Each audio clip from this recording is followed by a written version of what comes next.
Okay, our guest tonight is Peter Kelly. And Peter and I have known each other for about 15 years, I think. Peter was a student of mine at Queen's University in Belfast, and he and I have been in contact over the years, over and over, and he consented to come over from London, really, to come to this class, which is remarkable. And he's picked up most of the expenses on his own. I've just been picking up a few little things along the way. But Peter has quite a background. He was born and raised on the Falls Road in Belfast.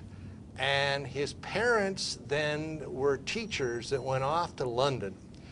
And not London, actually, another part of England. But Yorkshire. Peter would spend about two-thirds of his time in England and a third of his time in Belfast.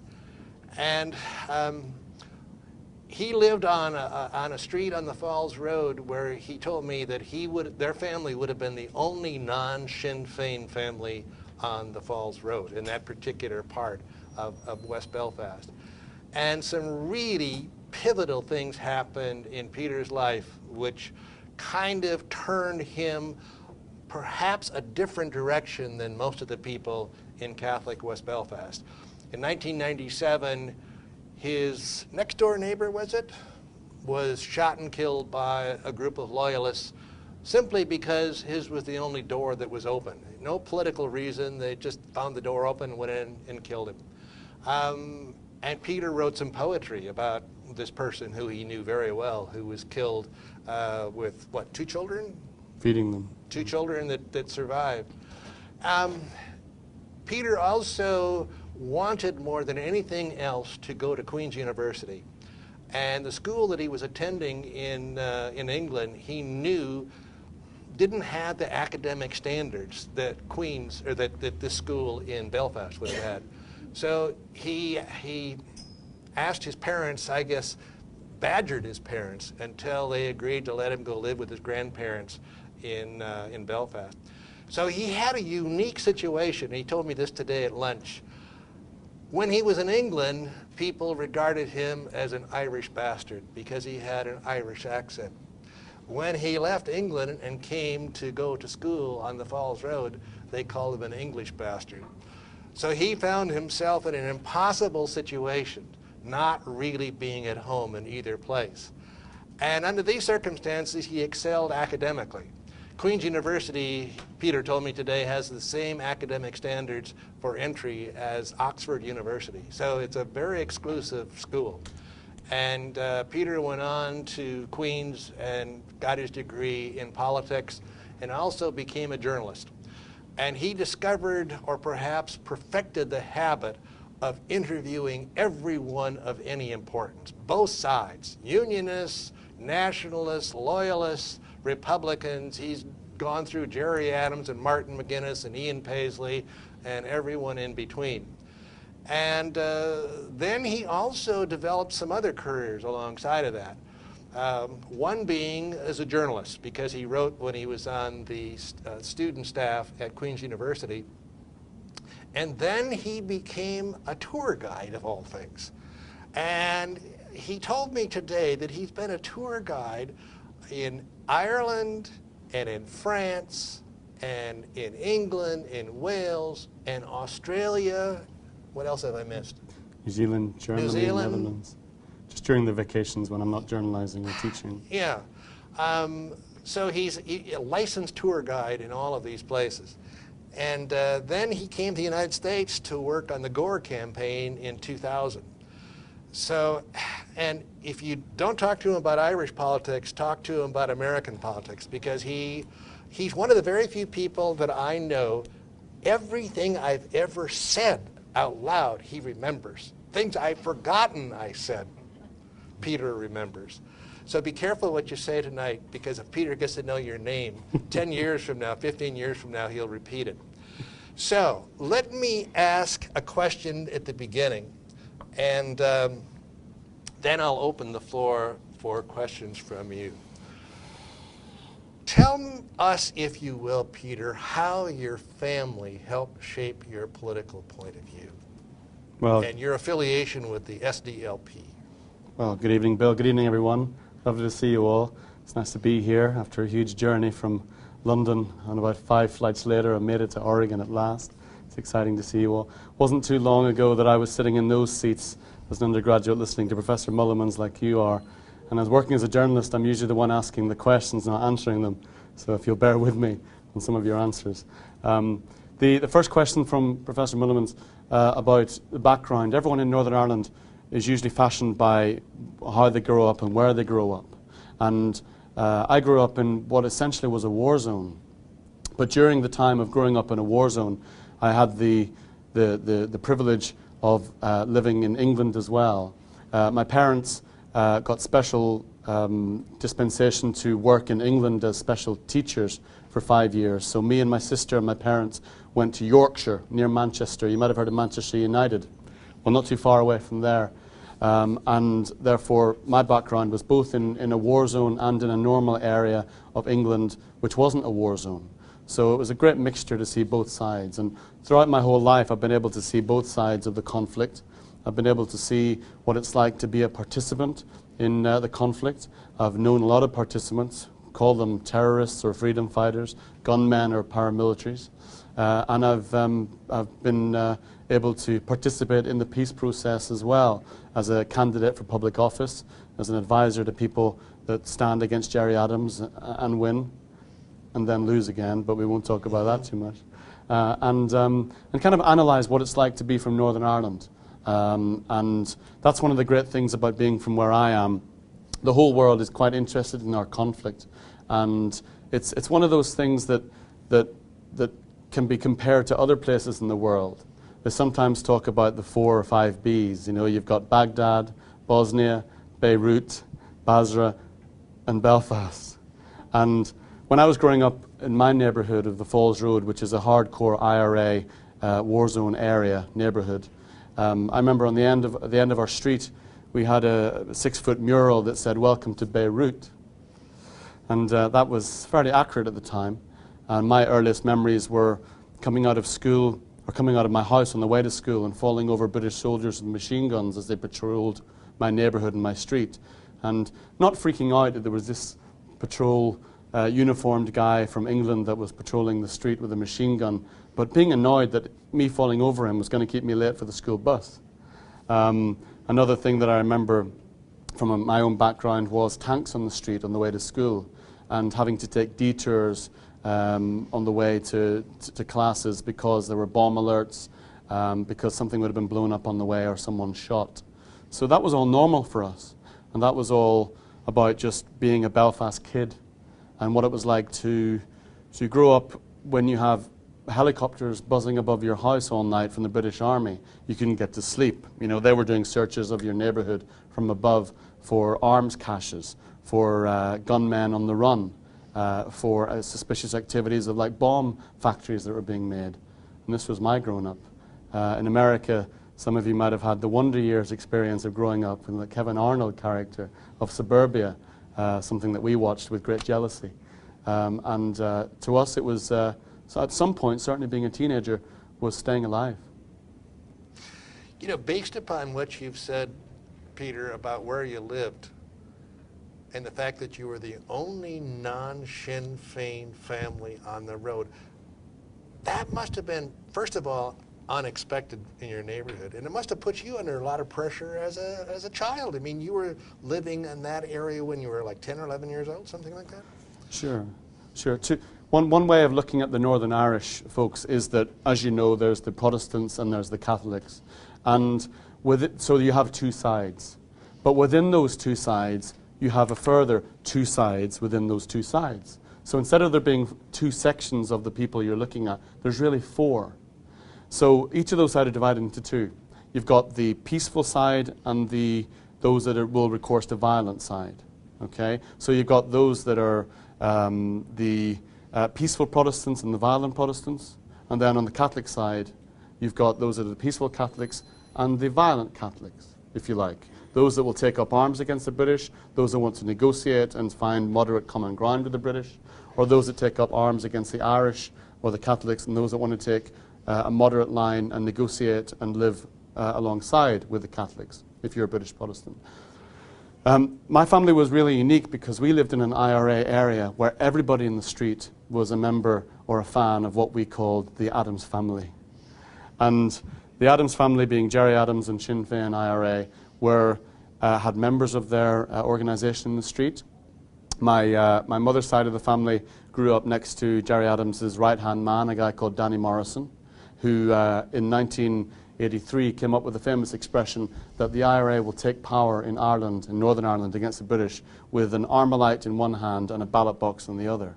Now, he got in a lot of trouble for saying that years later, because that was a bit of an embarrassment. It showed that the IRA were going to take over power using force if necessary, and then changing into the Sinn Féin political party and using votes if necessary as well. So it was really bizarre being a non-supporting IRA family in that sort of situation, because our neighbours were IRA fans and supporters and voters, and they would electioneer for Gerry Adams and Martin McGuinness. And my school friends that I sat next to in school were IRA fans and supporters and participants with Sinn Féin election machine. My teachers, 3 of my teachers at high school were Sinn Féin city councillors. And you don't get to be a Sinn Féin city councillor unless you have seniority within the Republican movement. So the way we were brought up was that my instructions as a child and my philosophy as a child was told that we should not support the IRA and Sinn Féin because that they would instead of saying that they will die for Ireland as great patriots for Ireland against the British, that we were told the different reality that don't listen to that. They say they'll die for Ireland against the great British oppressor. Well, I was told that no, they won't die for Ireland. They'll let everyone else die for Ireland, and they'll dine for Ireland. So, and also another thing that was told to me was that if only these extremists would go, the IRA would go and fight it out amongst themselves with the British Protestant loyalists. If only they'd go and take themselves off to Belfast Zoo, put themselves in a cage, fight it out amongst themselves, and leave the ordinary people in the middle alone. So that was a different kind of teaching I was given by my parents and grandparents and family circle. Also, they were very strong Irish Catholics as well. And I think from one of the movies that you've seen, Some Mother's Son, within the Catholic tradition in Ireland, just like within the Protestant tradition, as I just mentioned, you've got those that favour peace and negotiation and accommodation, and then those that take up arms. We were the first of those, not the second. Your friends and many other people in West Belfast must have said to you, but Peter, that won't work. You know, being moderate with the British over the last 800 years has not gotten us anywhere. Discrimination has gone, over the top. Why don't you wise up and join in with the other people on your road and, join the young members of the IRA and then perhaps go on to do... How did you react to that? How did you respond to that? Especially when you were young.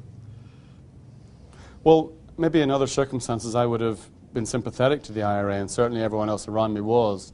And there weren't necessarily people in the street that were IRA members, but there were certainly Sinn Féin members, and they may have hidden guns in the street for the IRA. They may have provided safe houses for the IRA when they were getting away. They may have done other things like electioneer for Sinn Féin. But when people said that to me, they would say that, why are you guys supporting the SDLP? Why are you supporting John Hume, who later won the Nobel Peace Prize? And they'd say, instead you should bloody their nose, bloody the nose of the British. That came from the Quinn family, who you met. Right. And they said, bloody their nose, because that's the only way that the British will actually take any notice of what we are. The only way to stand up to them is to give them back the language that they've given to us and treat them the way they treated us. Well, that doesn't always work, because one of the great leaders of Ireland and Northern Ireland was John Hume, who was leader of the SDLP, the Social Democratic Labour Party, similar to Democrats over here, Democratic Party over here. And he was fashioned in the Martin Luther King mould, and certainly his idol was Martin Luther King. My parents were always John Hume fans, as were the majority of Catholics, by the way. I'll correct Bill, if I may, here. And he would say that perhaps people were saying to me that why are you in the minority in being an SDLP peaceful Catholic rather than a Sinn Féin IRA violent Catholic supporter. And the majority, up until 1998, the majority of Catholics in Northern Ireland were SDLP supporters. SDLP at one point if you look at it like a soccer game, the score was 4-0. We had 4 MPs in the British Parliament. Sinn Féin IRA had none. 1997 it changed. Sinn Féin got 2 MPs elected, Martin McGuinness and Gerry Adams. Therefore, my opinion was the majority opinion within But in within your neighborhood, it Catholicism. would have been a minority opinion, though, wouldn't it? Well, it would have until the SDLP doctor got elected and defeated Gerry Adams. That's when it slightly turned into us having a representative in Parliament and having Gerry Adams out of there. I suppose the best way to look at it was, how do you deal with the British? That's always been an age-old question for the Irish. How do they handle the British presence in Ireland? Do you, on the one hand, take up arms against them? Or do you, on the one hand, negotiate with them, find an accommodation with them, and then take it forward that way? If you look at Irish history, you have people like Daniel O'Connell. Maybe some of you have been to Dublin? You may be familiar with Dublin. Well, if you've been to Dublin, you'll have heard of O'Connell Street. When you do go to Dublin, and I hope many of you will, you'll realise that the biggest street in Ireland is called O'Connell Street. And that comes from a famous Irish patriot who negotiated with the British and got a lot of rights back and used peaceful persuasion rather than taking up arms against the British, which doesn't always work. It may have worked in 1916, but it doesn't always work, and it can also set you back more, and it puts you on a level with them in terms of lack of integrity if you murder innocent people. Similar to maybe the Martin Luther King versus the Black Panthers approach, 1960s. So definitely in the street where we were the minority family. We would go to Mass all the time. Whether elected or not, I had to go to Mass on a Sunday or I'd be in trouble. Taking up arms was seen as thuggery, violent thuggery. And frankly, Sinn Féin people and IRA people in the neighbourhood were not quite the most respectable people in the area either. And what would happen is if they start throwing petrol bombs at the police coming past, petrol bombs at the British Army, tanks going past, then what would happen? Then they'd come into the street and start searching all the houses and cause a mini riot, and then you've got a really big problem on your hands, and then people getting shot, that doesn't help anyone. Just like John Hume and Martin Luther King said, an eye for an eye leaves everybody blind, and certainly up until the peace process, nothing moved forward. So that violence was completely counterproductive. As we're talking, remember the floor is open for questions. Describe the school you went to in Belfast, St. Mary's, which is a Catholic school, and you were telling me today about how the Christian Brothers saw their role to help you and to save you, not just you in particular, but the entire school. I found that intriguing. Tell us about that. I went to an all-boys school run by monks for 2 years, and then that was also a big difference from the school I'd been at before, because that was a regular school like many of you have been, where it's co-ed and you have guys and girls, and it's both a Catholic school. The school I went to, I was really keen to get to the university in Belfast, like my parents and my uncles and aunts. And they'd all gone to Queen's University in Belfast, which is a very prestigious university. Everybody wants to go there, but very few people make it there. You've got to get really tough grades to get in, and let me tell you, it nearly killed me to get in to be part of Professor Bill's class, I'm telling you. You've got to get the same grades to get into Oxford. And I knew at 16 years old, if I stayed at the school that I was at, that they were pretty relaxed and they didn't push you very hard. I knew that if I stayed there, there's no way I was making it to university or college, because they didn't push you very hard. I knew that the school that in the ghetto almost would make sure that you got wherever you needed to go, because it would push you and it would make sure that you got on in life, because the alternative was that you'd be back in the ghetto and you'd be recruited by the IRA. So that meant that the teachers were very, very much under pressure and very, very motivated to get those boys in that school on in life. Not to give them a hand out, but to give them a hand up, a foot up, if you like. Get them into university, and then they're secure from the dole, from welfare, and they're secure from being recruited by the IRA. Because remember, a lot of people that are recruited for the IRA, may have been because they didn't have any other choice. They're usually from the lower socio-economic groups in society. That means there's also a lot of smart people in it too, and a lot of perhaps middle-class supporters and active people in the IRA, not from the ghetto. But the best way that I knew it was that I had to get to Queen's. It was my raison d'etre in life, and I knew that if I went to this really tough school of all boys, run by these monks in long black dresses, and believe me, you didn't laugh at them, they would make sure you were in pain if you laughed at them, that they were so strict and they were so good, their whole mission in life was to take the boys from the war zone and get them into university. And that was run by the Catholic Church. And I thought, hang on, that got my father into university, they got all my uncles into university, they got Jerry Adams a great education. I went to this, that was the same school Jerry Adams went to. That was the same school that a lot of people that are now in the hierarchy of the UK and Ireland went to St. Mary's Christian Brothers as well. I wanted to be part of that club, and I knew I'd have to make sacrifices. I knew it would be tough, but I knew where I needed to get to, and I was going to do whatever it took. We've only broached the subject of education recently, and I think I've mentioned already the 11 plus and the role that it plays in education between elementary school and grammar school. And grammar school, of course, would be the same as our high schools. Tell us a bit about the 11 plus and why Catholics seem to have an advantage in a system that was probably created to help Protestants succeed. And then maybe at the end, why Protestants apparently want the 11 plus to continue and Catholics don't. And it seems to be one of those situations where the logic doesn't fit the reality of the politics. You follow me? I'm sure you understand it, and share it with us if you would. Sure. What Bill is talking about is the 11 plus. Whenever you're 11 years old and you're finishing elementary school in Northern Ireland, you take a test which determines what school you're going to go to.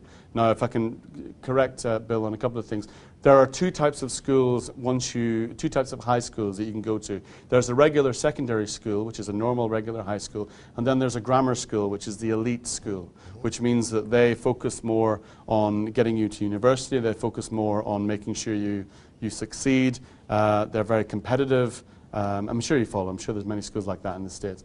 And in order to get into one of these grammar schools, which is slightly elitist and slightly snobby sometimes, that people take this test, 11 years old, and they get tested on all kinds of subjects. At 11, it's really, really tough to get in, it's seen as kind of a privilege to go to a grammar school, but also pretty tough to stay in a grammar school. You know, it's one thing getting in, but another thing is staying in, just like at Queen's. Getting in and staying in is two separate challenges that are equally tough. So the education system is there to, I suppose, to define your life. People think once they get into a grammar school, they're set for life. They're going to be, they're going to be top of the class, they're going to get great grades, they're going to get to universities wherever they choose. And now they're trying to get rid of that 11 plus system.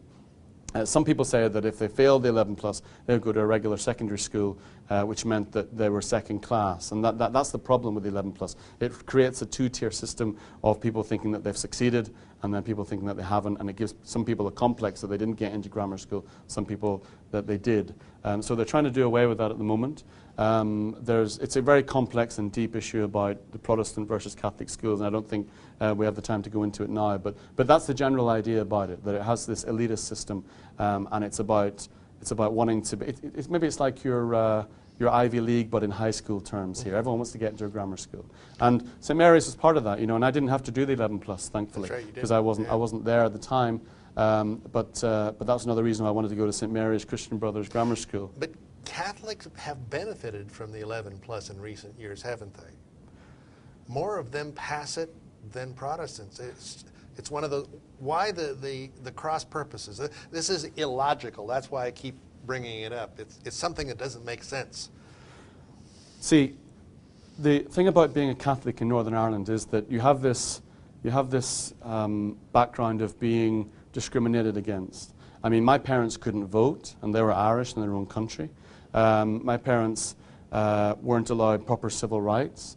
It was almost like being black in Alabama, and this was the case for many decades in Northern Ireland when the British Protestants were in charge, when they ran the government, when they ran the police force, when they ran all agencies of the government, and when they ran the judiciary. Everything was built for them.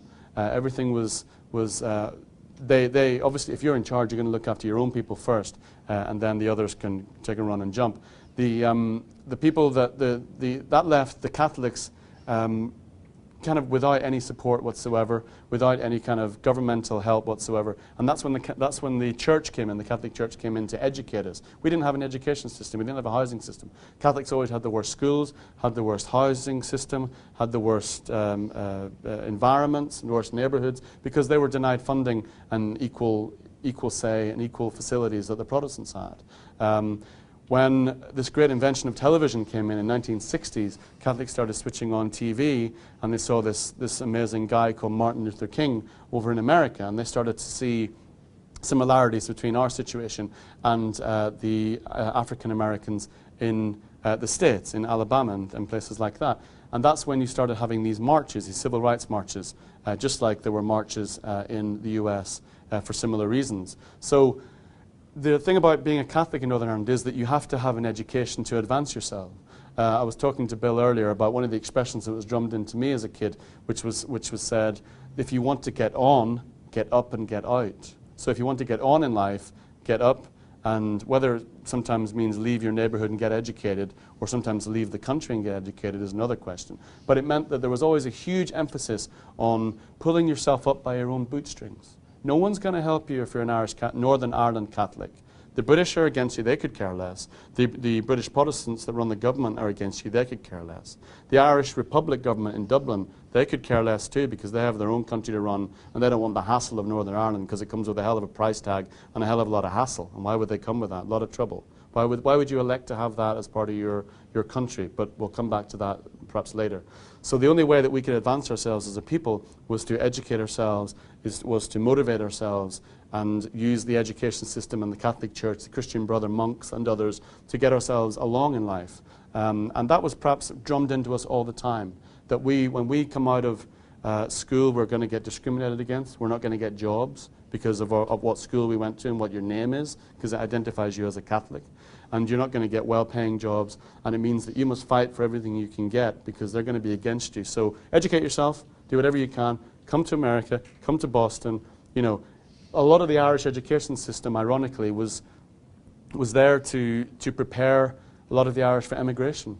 Because America, compared to our country, is a society that has much more opportunities, that is more of a meritocratic society. You get what you want on merit. You guys over here, within your whole mentality, have a much more can-do mentality, whereas in Ireland and to a lesser extent the UK, everything has a class system, and no matter how good you are, you're not going to be able to get on because there's a certain way about doing things, and if you're not part of the selected few, then you don't get there despite whatever skills you have.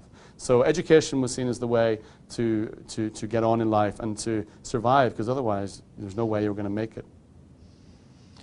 Any questions? Yes, Stephen? I'm not sure if I should stand by the mic or exactly. Maybe go to the mic, yeah, and pick it up. You could pick it up, yes.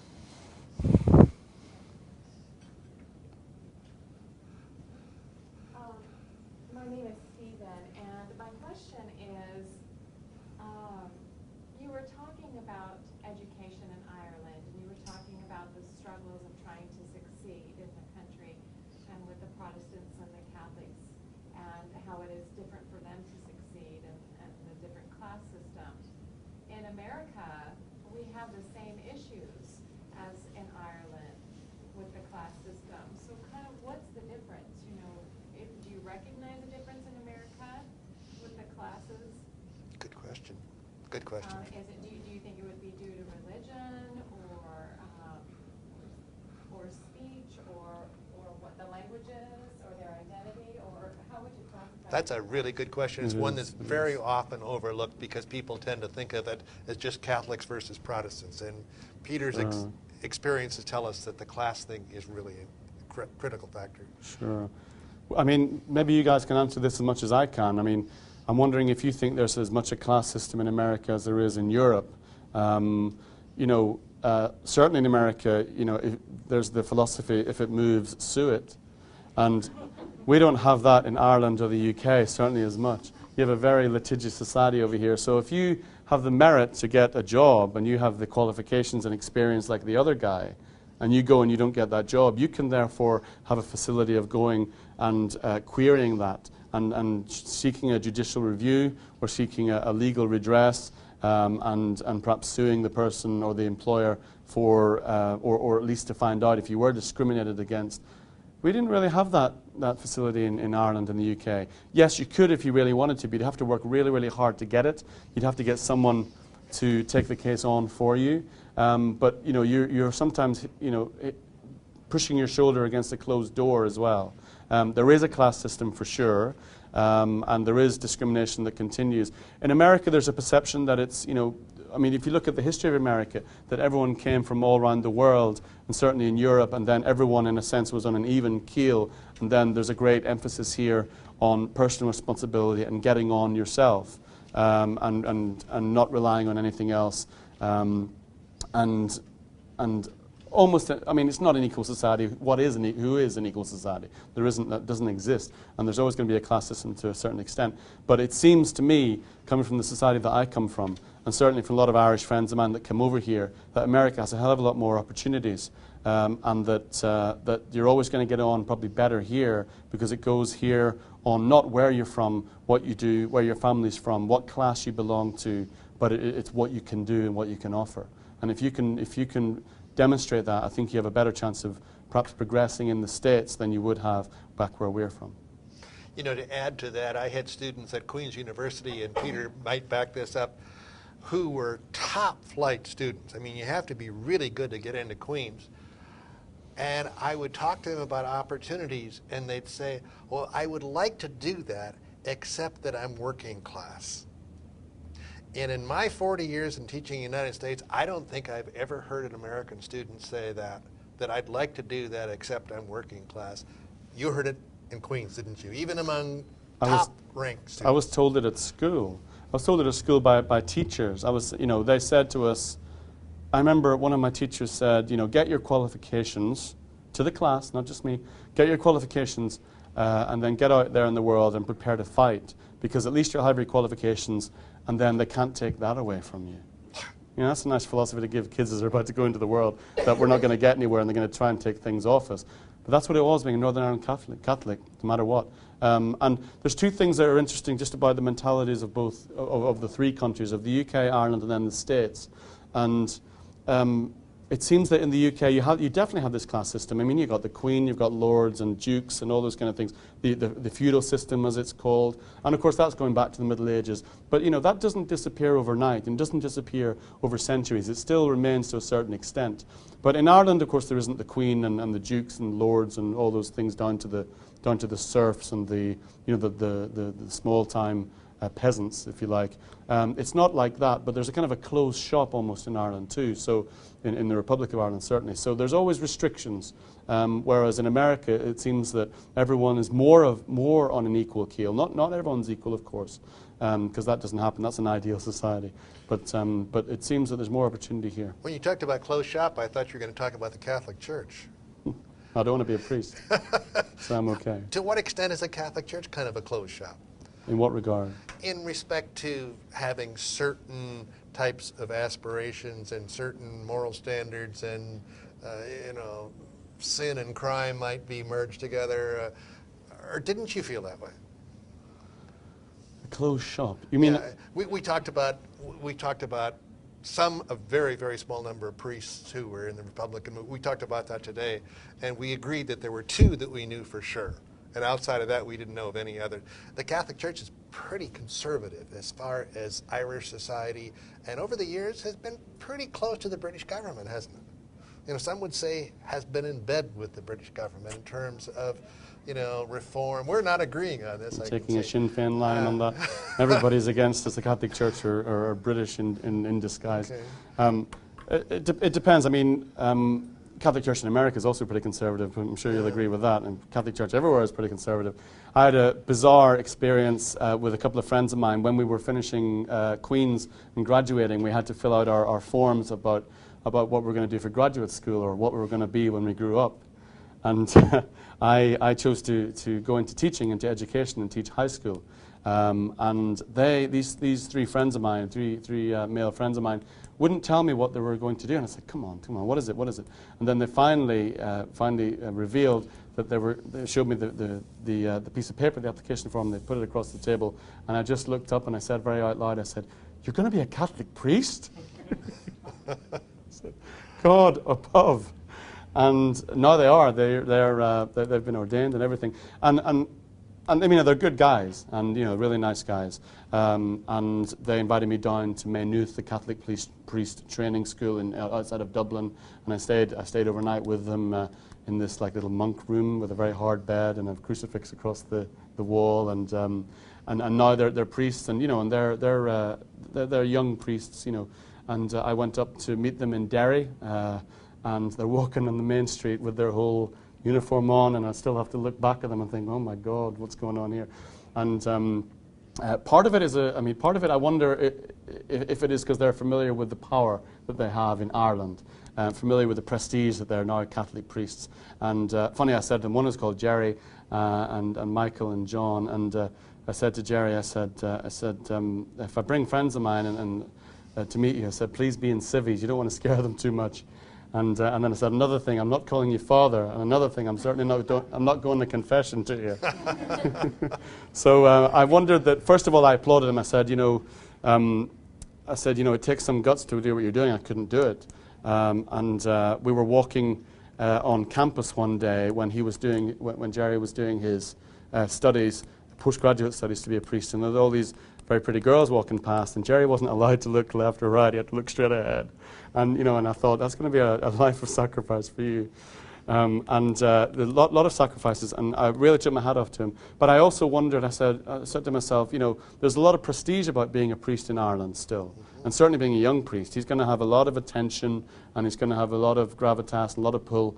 And I wonder, is that because of the power of the Catholic Church? And perhaps I wonder if that was part of your decision too, because of the prestige of it as well as the sacrifice as well. So definitely, it's certainly a powerful entity these days, it's something that you still need references from a priest to get certain jobs. Certainly as a teacher, and I've got Jerry on side. I'm okay. And other things like that. So, yeah, the Catholic Church is still fairly strong in Ireland. And that's almost because they were the ones that educated us, in Northern Ireland. We were abandoned by the British. We were abandoned by the Irish, by the way. They could care less. Don't ever fool yourself that the people in Dublin, the Dublin administration under Bertie Ahern or Brian Cowan, could care about Northern Ireland up until 1994. Because they couldn't. Because, think about it, if you're leader of the Irish in the Republic of Ireland, and you've got this state above you, this little mini country or area above you that's a war zone, and it's costing $3 billion a year to the British taxpayer for security and welfare and and hospitals and health, and it's a huge drain on resources. And bombs. Bombs and security personnel and British Army and troops, and it's a minor Beirut. Remember, welcome to Beirut at the end of my road. Would you want to join with that? Forget it. No way. They're too busy dealing with their own issues and their own challenges as a country. They don't want Northern Ireland. Why would you want something like that? It's no asset to them at all.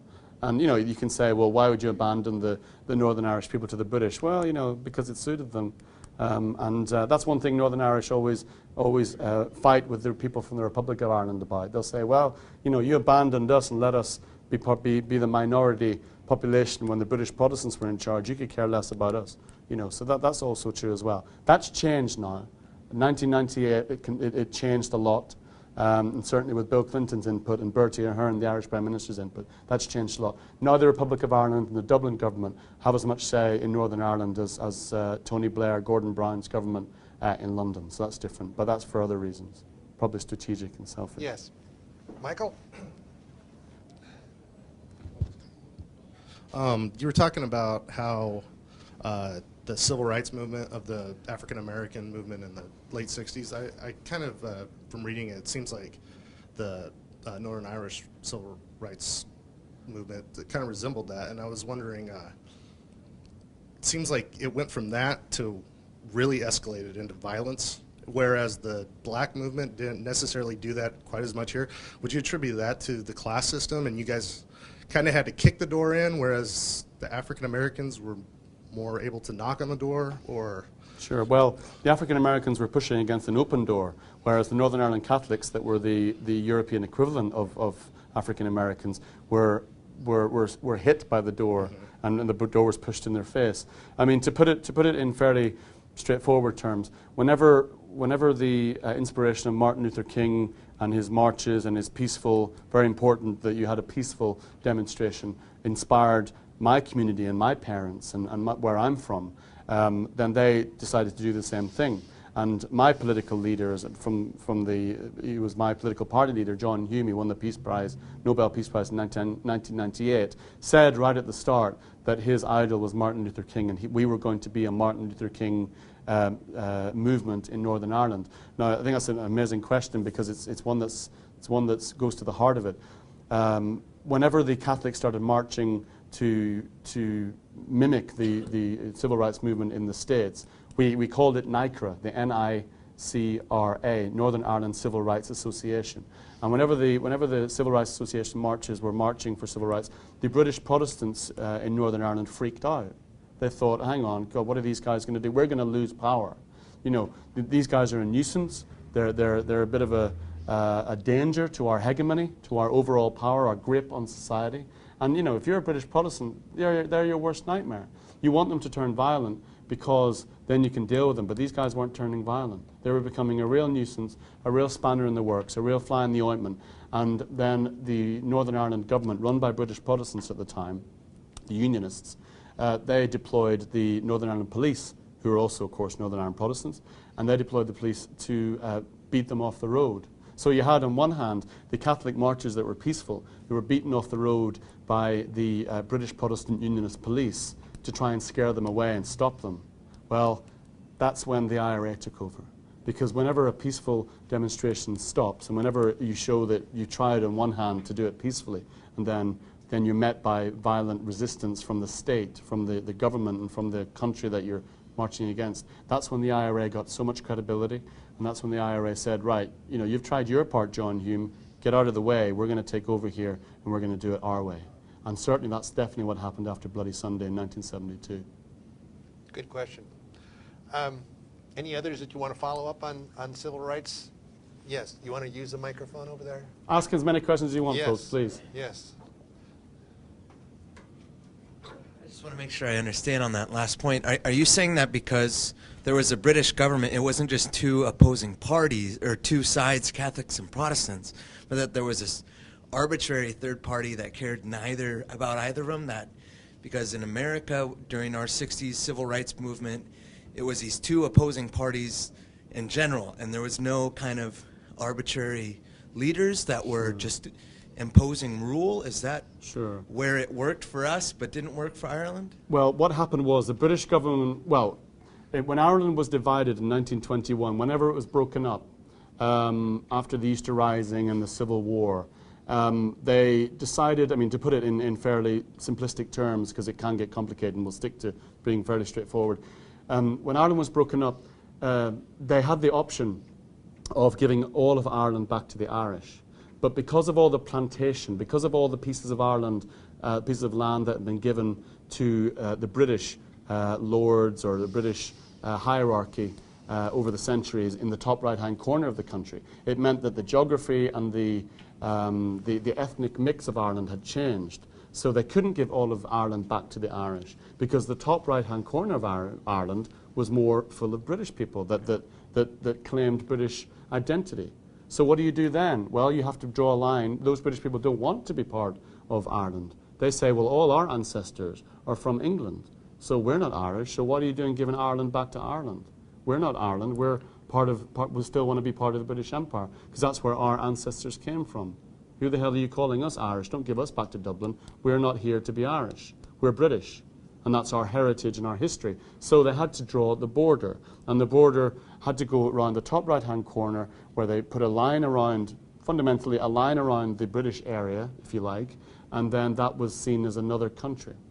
Now, but hypothetically, the British were in charge of that area, but the British government out of London said, look, we don't really want to be in charge. We know it's part of Britain, that's fine, but we don't want to run it. It's still, hypothetically, it's still British and we're still in charge. We still have the ultimate say, but we don't actually want to roll up our sleeves and run it. The British Protestant government, you guys run it by yourselves. It's really none of our business. We've got better things to do down here in London. Yes, ultimately we're the ones in charge of it, but we're handing over power to the people that run Northern Ireland, which happen to be the British Protestant Unionists. Now, when the British Protestant Unionists, then they could form a government and run it by themselves, okay, in the name of Britain.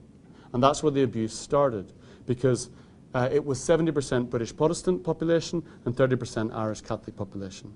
Now, who do you think all the laws favoured whenever they started drawing up laws in the Parliament? Who do you think all the, which areas do you think got all the benefits? Which people do you think got all the resources? If you take a train out of Belfast, the train line doesn't go to Catholic areas.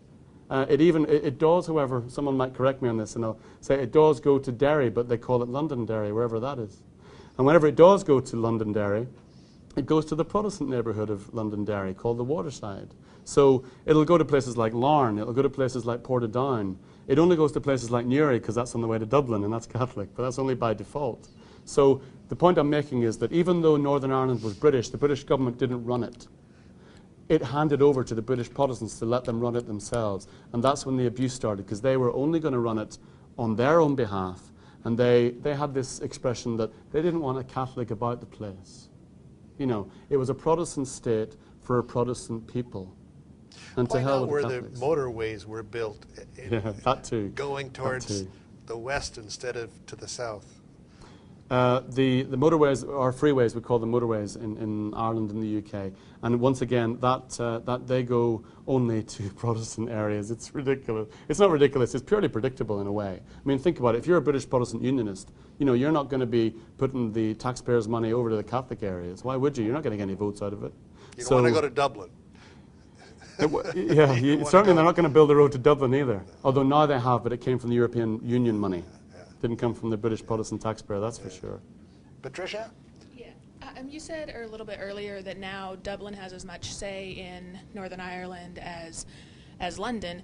Do the people in Northern Ireland want that at all? Like, Certainly the Green side want that, that's for sure. There was I'm going to be controversial. May I be controversial? Surely. Okay. Does anyone know about the Brighton bomb? Okay. One of the biggest events to do with Northern Ireland was to do with Margaret Thatcher. I'm sure you've all heard of Margaret Thatcher? Okay. I won't spit when I say her name, although I probably should. Margaret Thatcher was the British Prime Minister. We've been objective about her, haven't we? Here. Well, you can have your unionist spokesperson too. I'm your Irish Catholic spokesperson, so you're going to have to deal with that. The British Prime Minister Margaret Thatcher was very, very controversial, and she was known as the Iron Lady. It was her policy to smash the IRA and to deal with them on a military basis, not to negotiate with them or anything like that. And she said that Northern Ireland was as British as Finchley. Now, Finchley is her neighbourhood of London, where she represented as an MP. Now, that really annoyed the Irish Catholics in Northern Ireland, because Northern Ireland is not as British as Finchley. It's another country, and it belongs to us. So Margaret Thatcher really offended and really went to war on the IRA with the hunger strikers in reclassifying their status as criminals and not as special category prisoners, which meant that they got a lot of their not benefits, because you don't have benefits in prison, but they got a lot of their, shall we say, slight privileges withdrawn. There's lists of them, but we don't have to go through them because they're in the book, I'm sure. They went on hunger strike, as you know, and the end result of that was 10 men dead, including their leader, Bobby Sands, who was then embarrassingly for the British elected to the British Parliament from his deathbed as a felon in prison. Go figure that one out. I don't think that would happen in the States. Timothy McVeigh as a congressman? Probably not. And because they lost 10 paramilitary prisoners in leaders, because they lost them to hunger strike, the IRA were absolutely furious. Now, everyone in Ireland was really angered by this, in Northern Ireland especially, and went to the funerals of the IRA hunger striker prisoners because they saw it as mass harassment by the British. And it fed into this psychology in Ireland of harassment by the British over 800 years. My parents, as you know, were SDLP, John Hume supporters, very much anti-IRA. Remember, you know, take them all up to the zoo and let them fight it out themselves. They went to Bobby Sands' funeral. Peace-loving Catholics went to Bobby Sands' funeral. And I would have probably gone myself at the time. Margaret Thatcher nearly paid with her life for doing that, because an IRA guy went over to a resort, a beach resort, an hour south of London called Brighton, a couple of years afterwards, right?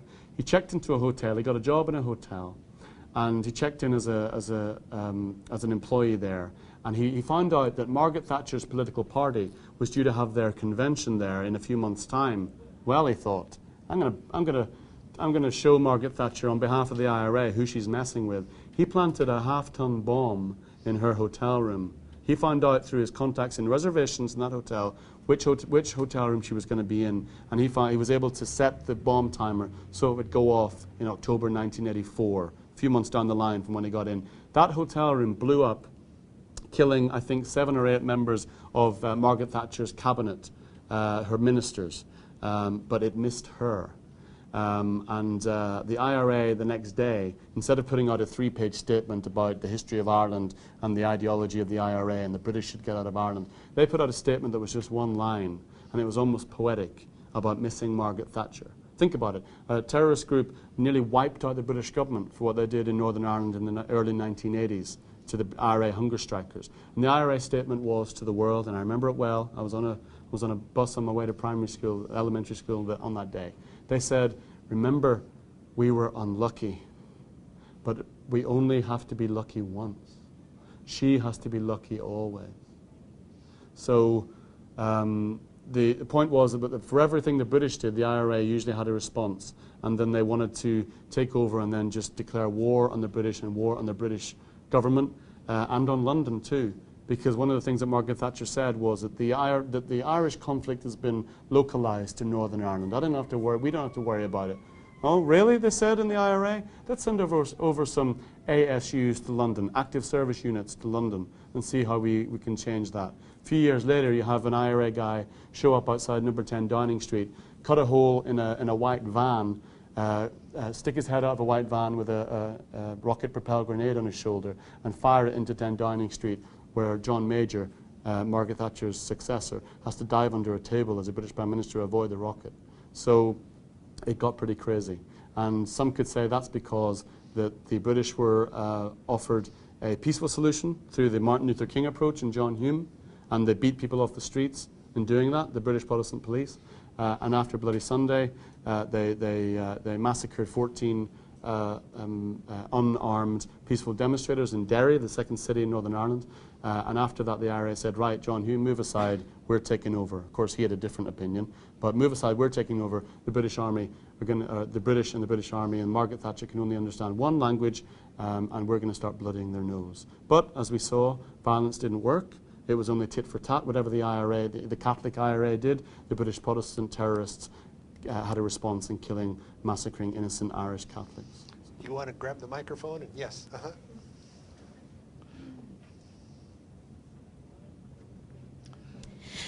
Okay, so this is pretty much on the subject of what you're talking about, and I know you brought it up earlier. And just as an FYI, I asked this very same question to Mr. Robinson when he was here. I asked him, well, in response to the Troubles, you know, back from when they started even to present day, how much do people in the Republic of Ireland and people in England care about this? And he said, no, they could care less. He pretty much gave me that impression. So it's funny that you mentioned that, because I was planning on asking you the same question, too.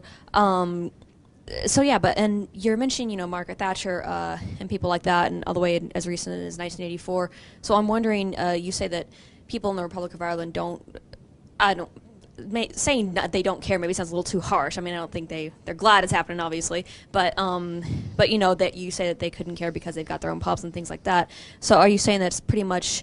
Is it pretty much the same thing as people in England? Do they not care that much about the whole situation, especially the Protestants that are in England, things like that?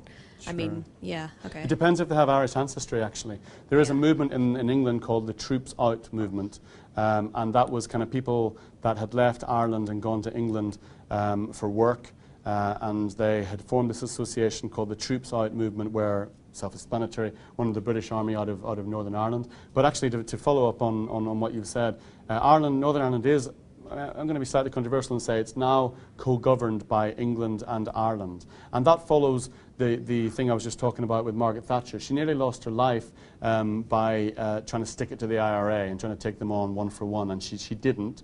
They came into her hotel and nearly murdered her. And a year after that happened, she got together with the Irish government and went over to Dublin and met the Irish Prime Minister, who was called Charles Haughey at the time.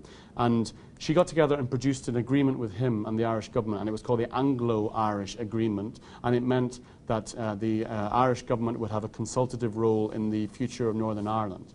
And the IRA have said, they've tried to claim that that was because they scared the life out of her, and that's one of the reasons why she did that. There's other interpretations too, of course. But following on from that Anglo-Irish Agreement, which didn't go down well with the British Protestants, Unionists, as you can imagine, in Northern Ireland, they saw it as betrayal by their own British government. They saw it as very confused that Margaret Thatcher would do this after she stood up to the IRA and, and took out the hunger strikers. And they saw it as something that was completely endangering their whole identity in Northern Ireland, that their worst nightmare was about to happen, that they were about to lose their country, their British identity, and go back into United Ireland. But if you fast forward from 1985 to 1998, some 13 years later, something that was even more terrifying to the British Protestant Unionists was called the Good Friday Agreement. And that was almost like double-strength Anglo-Irish Agreement, if you like. It meant that Dublin had even more than just a consultative role in Northern Ireland. It meant that the Dublin government and the Irish President and the Irish Taoiseach Prime Minister was in Belfast whenever they wanted to. And they were consulted, they were best buddies almost with the British government, and they could make decisions above the head of the British Protestant Unionists. So basically, you have this dilution of the British Protestant Unionist position and the British Protestant Unionist power, and they don't like that at all. And they used to boycott the talks because they didn't like the way they were going. They'd walk away from the table and say, we don't agree with this, we're not sharing power. But then the British government and the Irish government would get together and just make decisions over their head. And then when they came back to the talks on the table, there was much less on it for them to negotiate with. So they suddenly wised up and thought, right, if we don't make our own contribution here, then we're not going to have any power whatsoever, and we're not going to have any say in our future. And these Irish Catholics, led by the bearded one, the bearded bastard Jerry Adams, as they called him, Grizzly Adams, in other words, there's all kinds of names, the Adams family, if you're being polite, basically that if they didn't negotiate, if they didn't stand up for their British Protestant Unionist people's rights, then these Irish were actually going to win in the end. So that's when the negotiations really kicked in, and the Good Friday Agreement was something that they could all get involved in and actually make their own decisions rather than the two governments doing it instead. That's really insightful, yeah. So I'm glad you mentioned the troops out, because that actually related to my other question, if that's all right, if I could ask another one. Sure. And again, I asked this one earlier because I really am interested in getting both points of view. Please. Yeah, so the troops that were sent to Northern Ireland, from what I remember in the last conversation we had with Robinson, was that some troops came. I mean, they were more or less coerced into going. From what I get from it, you can totally call me out on that if you like, but yeah, they were more or less coerced into going, and they were quite naive about it. I mean, I'm guessing they were pretty young and naive, and obviously they needed work and they needed money. History repeats itself. Sure, and yeah, I got that at times they were welcomed with open arms when they went to Northern Ireland, and then later on they were like, no, get the hell out of here. What do you think you're doing? You're taking over our country. I mean, would you pretty much agree with that then? Agree with the sentiment, or agree that happened?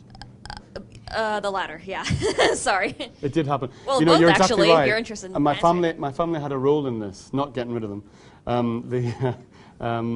My grandparents and my mother tell me about things that would happen in the Falls Road, IRA, war zone area that were really bizarre, that would never happen today. And it was my grandparents and my mother and her brothers and sisters, my uncles and aunts, that would leave the house, along with the Sinn Féin families, by the way, and take tea and biscuits to the British soldiers.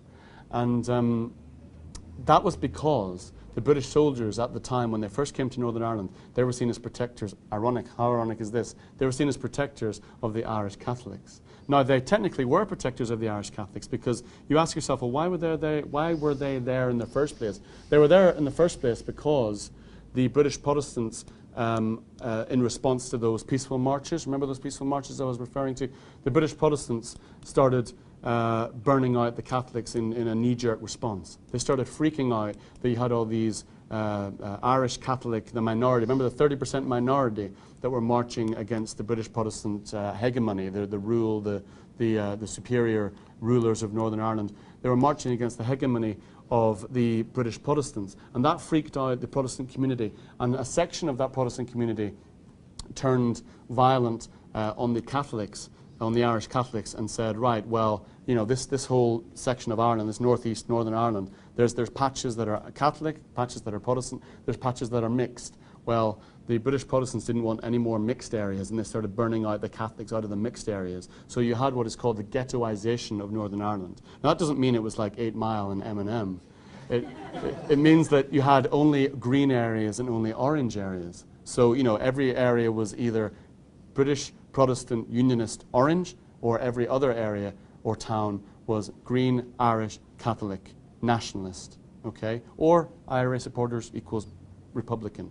What was ironic was that the British Army were then called in because all hell had broken loose in Northern Ireland. You had these British Protestant Unionist terror groups that were going around the mixed areas, and they were saying, right, that's a Catholic house, that's a Catholic house, that's a Catholic house, burn it down. And that was my grandparents. My grandparents were in those houses. And my grandparents tell me about that they used to live in a section of Belfast that was all Protestant, but they were this Catholic area, and they lived fine with their neighbours. But whenever the Catholics were marching against the British Unionist Protestants, then when all hell broke loose and the terror gangs came into the street and started burning the Catholics out, then they had to move to the Falls Road, the IRA area, to survive for protection.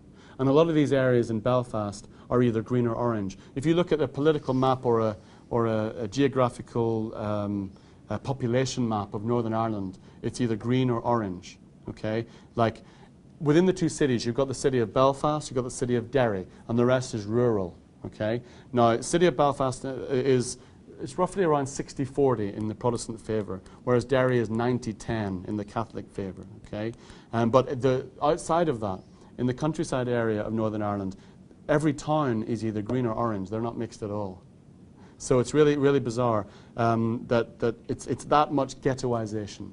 And again, it's not down to 8 Mile Road. It's down to just the fact that ghetto means that it's only one community. They all stick together for safety and protection. And that's how it started, because the British Protestants were burning out the Catholics in the mixed areas because they were freaking out because of these marches. And that's how they reacted.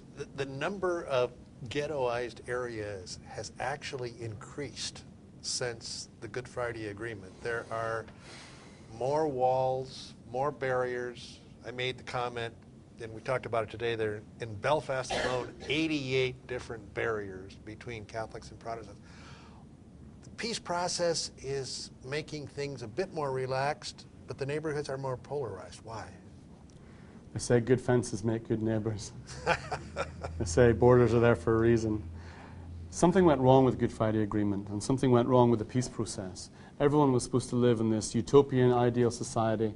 When I was growing up, when I was in Professor Meulemans' class in Queen's University in Belfast with all my student colleagues, we were watching all these adverts on TV that said that Northern Ireland was changing into this wonderful, beautiful utopian society where everyone got on, everyone was best friends. Why can't we all get along? And that's what the government was feeding us, and that's what all of the political parties were feeding us. That was what the Good Friday Agreement was supposed to produce. Well, not so. Basically, what's now happened in Northern Ireland is that look, I mean, people that have been opposed to each other for so many decades within Northern Ireland and so many hundreds of years between England and Ireland are not going to change overnight. It's going to take a generation or two to change. Now, what's happened now with the government is that originally the two moderate parties were in charge of Northern Ireland after the Good Friday Agreement. You had the violent, remember you've got the two sides on each of the sides, okay? It's not just a case of the Catholics and the Protestants, it's the peaceful Catholics and the violent Catholics, and the peaceful Protestants and the violent Protestants. So it's almost like, I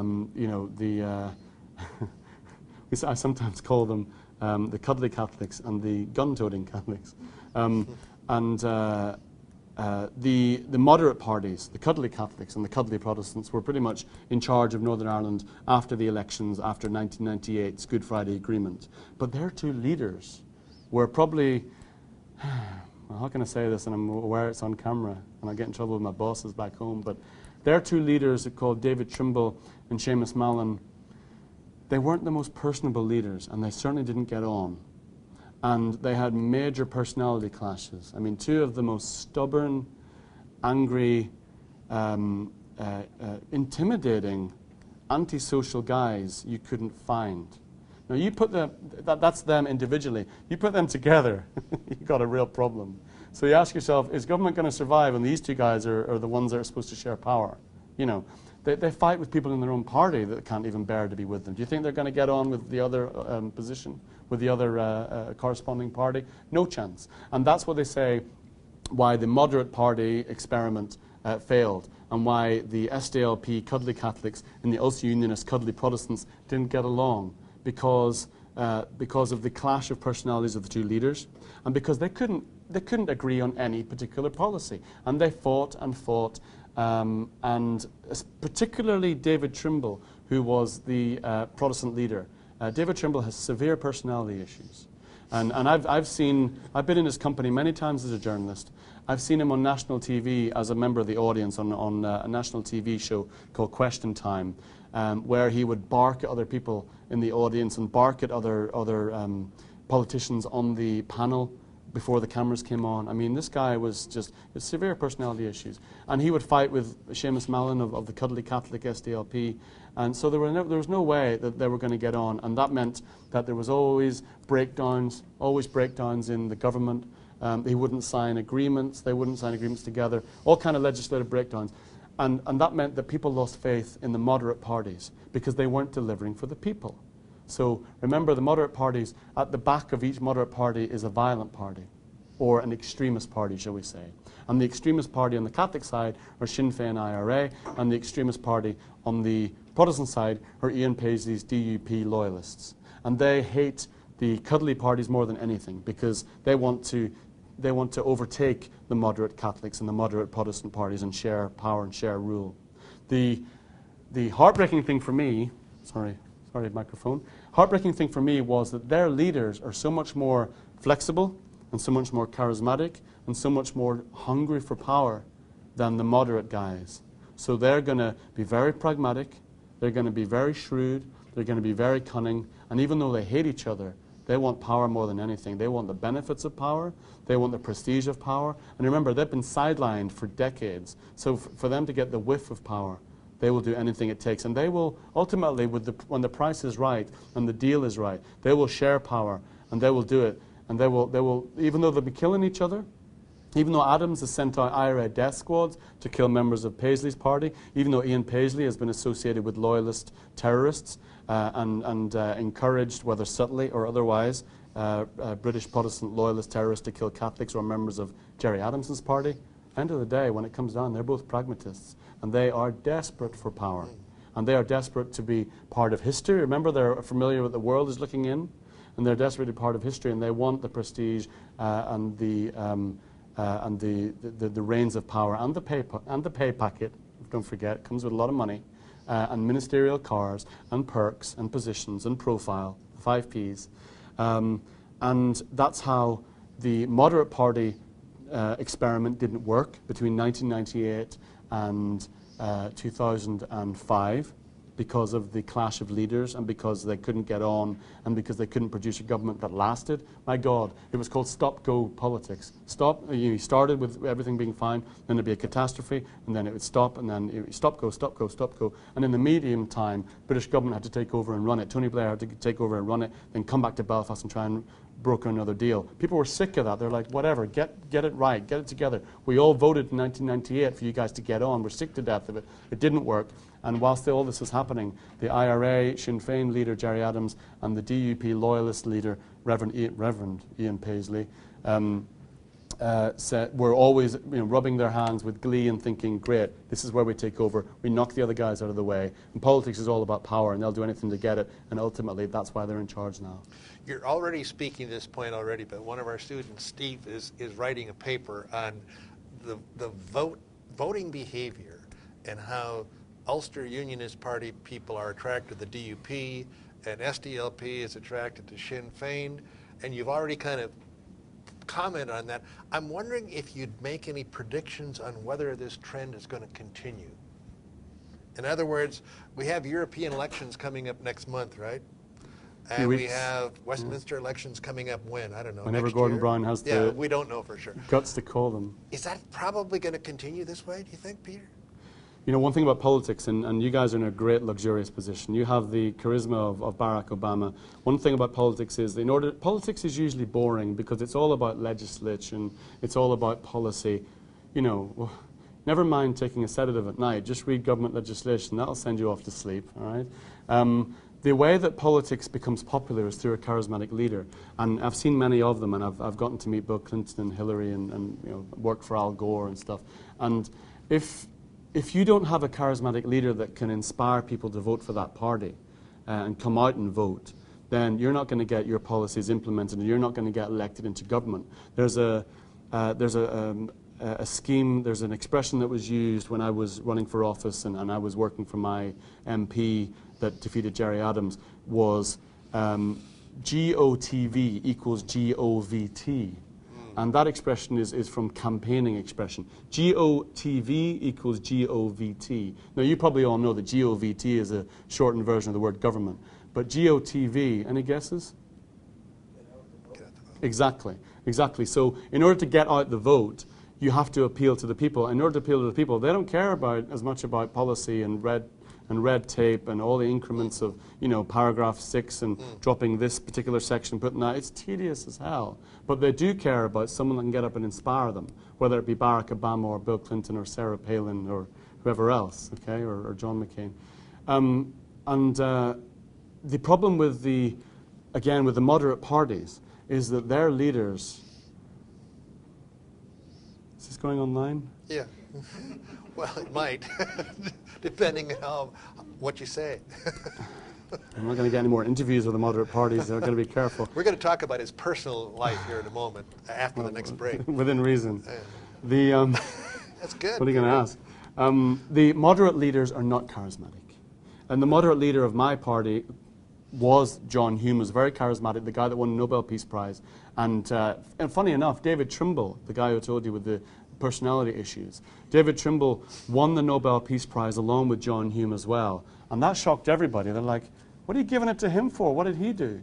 Well, the Nobel Peace Prize committee in Oslo, in Norway, if you give it to one, you've got to give it to the other, else you're seen as taking one side. And don't forget, everyone in Northern Ireland are very, very sensitive. You know, it's called a zero-sum game. What one side gets as a benefit, the other side are going to see as a loss. So they had to give it to David Trimble, the British Protestant Unionist moderate leader, because they gave it to John Hume, the Irish Catholic moderate leader as well. Now, people have said that when David Trimble got the Nobel Peace Prize, they said, hang on, that's like winning the lottery without buying a ticket. So those two leaders have now left. They've retired.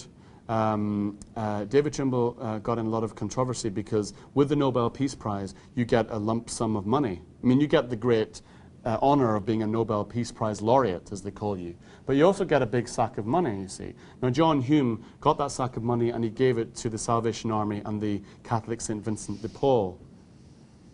David Trimble, how can I put this and not get sued? David Trimble trousered it. And that's all I'm going to say, because it's videoed. And those two leaders moved on, and their deputies then took over. Now, the deputies now in charge of those two moderate parties, the peaceful parties, between them are charisma-free zones. They, oh, Jesus, whenever they go on TV, and this is my party leader as well, whenever they go on TV, it's not about reaching for the remote control to turn up the volume, but it's about turning the channel button over as well. Whereas the extreme guys, I mean, you all know Jerry Adams. He's been out here. You all know Martin McGuinness because he's now the Deputy Prime Minister of Northern Ireland, called the Deputy First Minister. You all have heard of Ian Paisley. Whatever Ian Paisley and Jerry Adams stroke McGuinness are, and they have a very checkered past, and they're responsible for thousands of deaths between them, of Catholics as well as Protestants. they're very charismatic. And people go for that. Up until the 2008 presidential election in your country, the turnout was around 51% for elections in America. Barack Obama managed to push that over into historic level to about 60, 64%. Yeah, I couldn't believe that. That was amazing. From my time on the Gore campaign, I thought if we get 55% turnout in America in 2000, that'd be great. That'll keep Bush out. Well, Gore did win, but the Supreme Court didn't allow him into office. So the point I'm making is that the charisma of political leaders is everything. You never discount the charisma of political leaders, and that's why in order to get into GOVT, you've got to GOTV, get out the vote first. And people aren't going to get out of their house and leave their TV sets or leave their friends or leave the pubs or leave their socializing or leave work and go into a ballot station and put number 1, 2, 3 or XX, whatever, unless they're inspired. And yes, policy has something to do with it. Selfishness has something to do with it. You know, am I going to save taxes on this policy? Is this going to, you know, increase my pay packet, etc.? That, of course, is an option, a factor as well. But charisma of leaders too. The moderate parties in Northern Ireland, ironically, the good guys haven't killed anyone, don't have the charismatic leaders, whereas the groups that are associated with killing Catholics and killing Protestants do, and that's why they're in office to a certain degree. In closing this segment, let me just mention a few things that we're going to talk about when we come back. We mentioned just in passing the fact that Peter ran for political office. And because of that, he got some death threats. And he also wrote some articles that weren't received very well by the other side. And he got some death threats on that. I collect them. Yeah. So when we come back, if he feels comfortable talking about this, I assured him that there's no one here that knows anyone outside this classroom, and you be completely open and candid with us, and it will never go beyond this room. And a second major thing we're going to be talking about when we come back is something that Peter qualifies as an expert on, and that's the Omagh bombing of 1998, in which 31 people were killed. And he introduced me to some of the principal people and survivors of the Omagh bomb. Who are suing the perpetrators. Yeah. And I mean, and the British government, all sorts of really cloudy, shadowy things have happened, and still we haven't gotten an answer, really, about who did it and why they did it and to what extent was the government involved, you know, all sorts of things, and who was the cover-up man, shadowy figure out of Newry who was an agent for the British government. So when we come back, we'll talk about Peter's personal experience in politics and some of the threats made, and we'll also talk about the Omagh bomb. So why don't we stop at this point? We'll come back in a few minutes. Very good, Peter. Whew. Yeah. We went on and on and on. Some of you want to come up and talk to Peter during the break. I encourage you to ask more questions. One comment more about Sammy before we turn the cameras on. Yeah, Sammy, keep the camera on. Oh, are we on? Okay, well, I'll just say it anyhow. Sammy, unfortunately, had a girlfriend, and the two of them were filmed in the nude. And this got major play in the tabloids. And the first session of the Stormont Assembly, Sinn Féin people were standing up and making opening comments, and they looked at Sammy and he said, "Gosh, Sammy, I didn't recognize you with your clothes on." Yeah. So he's known as Bear Arse in the Parliament. Yeah. But Sammy's quite a nice guy, actually. No, I don't know. We'll differ. This is a nice guy. Sammy's a nice guy. One of the IRA politicians, Sinn Féin politicians in Belfast City Hall, called Alex Maskey, had a few assassination attempts on him. 9? Was it 9? Yeah. Right. Well, yeah. Sammy's such a nice guy that Sammy got up in Belfast City Hall, a debating chamber, and referred to Alex Maskey, the assassination victim, as Leadbelly. Yeah. Had so much lead in him from being shot at. Yeah. So yeah, I don't think everyone agrees he's a nice guy. No, but when I went to that Catholic school run by the monks, the Christian Brothers, there was a joke about Sammy Wilson, because he's another teacher, by the way, in a Protestant school, go figure.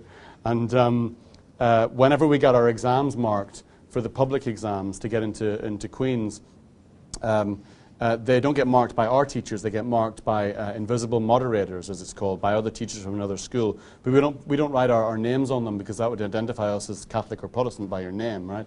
And you don't identify the school either, you just have a number of the school. I'm sure they can find them out, though. But we were really terrified, because as Catholics, as high school students, because we all knew that Sammy Wilson was a teacher, and Sammy Wilson marks exams. And I remember my friends and I were joking and thought, Jesus, if Sammy Wilson marks our exams and works out we're Catholics, we're not getting into college. Like, Fenian, Irish Catholic, you know, there's no way we're going to get on. He'll bin them. So, yeah, we were well aware of Sammy. Sammy wouldn't do that. Really? Well, are we back on camera now? Before the break, I indicated that Peter had been through some personal challenges. And let's talk about two sides of it. The first one was when he ran for public office. And I'll just turn it over to Peter, and he can describe the office he was seeking, and then finally what happened as a threat on his life. One of the 3 death threats. I like to collect them. They say that you haven't made an impact in Northern Ireland as a journalist or a politician until you've had a death threat. So I'm in the club. Anyway, no, I probably shouldn't be flippant about it, but that was in another era. I'm fairly safe now. And as a journalist, having gone to the dark side from being a speechwriter for a politician and an assistant to a politician, now I'm a political journalist. I've gone to the dark side, as they call it. I'm a lot more popular with all of the political parties that have terrorist links, or paramilitary links, I should say, because they want coverage. And they want publicity, and they want column inches and column space. So it's one of those things when you work in what is called a deeply divided society. I mean, all around the world, there's societies that have these labels. You've got Gaza Strip, you've got Afghanistan and Israel, and places like that that are kind of semi-war zones. Belfast was part of that. And that meant that it wasn't a normally functioning Western liberal democracy like you guys have, and like the European Union has, and like mainland Britain has. Now, Belfast, of course, is part of the UK, as you know. If you go there, even though you're in Ireland, you'll be using British pounds. If you go from Dublin to Belfast, you'll be changing your currency from euros to British pounds, even though you're in the same land, almost. So people kind of get confused about that. But to get back to the question, the time when I was at college like yourselves, I was studying political science like yourselves. And I was always keen to get involved in not just the academic examination and the analysis of politics and what it was like in theory, but I was always very passionate about actually what it was like in practice. And the political party that really inspired me was one that was led by this guy, John Hume, who was the Martin Luther King of Northern Ireland. And he was a school teacher. And my physician in the area, and a famous physician in the area as well, was a guy called Dr. Joe Hendren. And Dr. Joe Hendren was famous because he stood against Gerry Adams as the peaceful Catholic Party versus the violent Catholic Party within West Belfast and the Falls Road area. And just so happened that after a lot of manoeuvring, after a lot of grafting, a lot of knocking on every single door 5 times, the biggest, most historic election result in the history of Ireland happened, that the SDLP guy, Dr. Joe Hendren, defeated the IRA Sinn Féin guys, Gerry Adams, and got him kicked out of Parliament. Now, the British haven't been able to defeat Sinn Féin or the IRA, but we did, for 1 term at least. And our majority was 1%. Now, there's different interpretations. People, of course, went berserk about it. People, I had to go into a safe house at one point about it for my own security, about that and others, for being associated with a party that had taken on extremes and won. But because I had worked for this guy that beat Gerry Adams, that had scalped the leader of the political IRA, the political leader of the IRA, Sinn Féin were not too happy about this. Because I was a figure within that political party that that helped with strategy, and that helped with writing speeches, and that, you know, a bit like that TV show Spin City. I don't know if you remember that with Michael J. Fox. Well, I was kind of like a bit like the Michael J. Fox looking after the mayor, and I did that, and we had a lot of success. And Sinn Féin and IRA's political party, they don't take it too kindly whenever they're not on the winning side, and because of that, when I was on campus as an SDLP representative,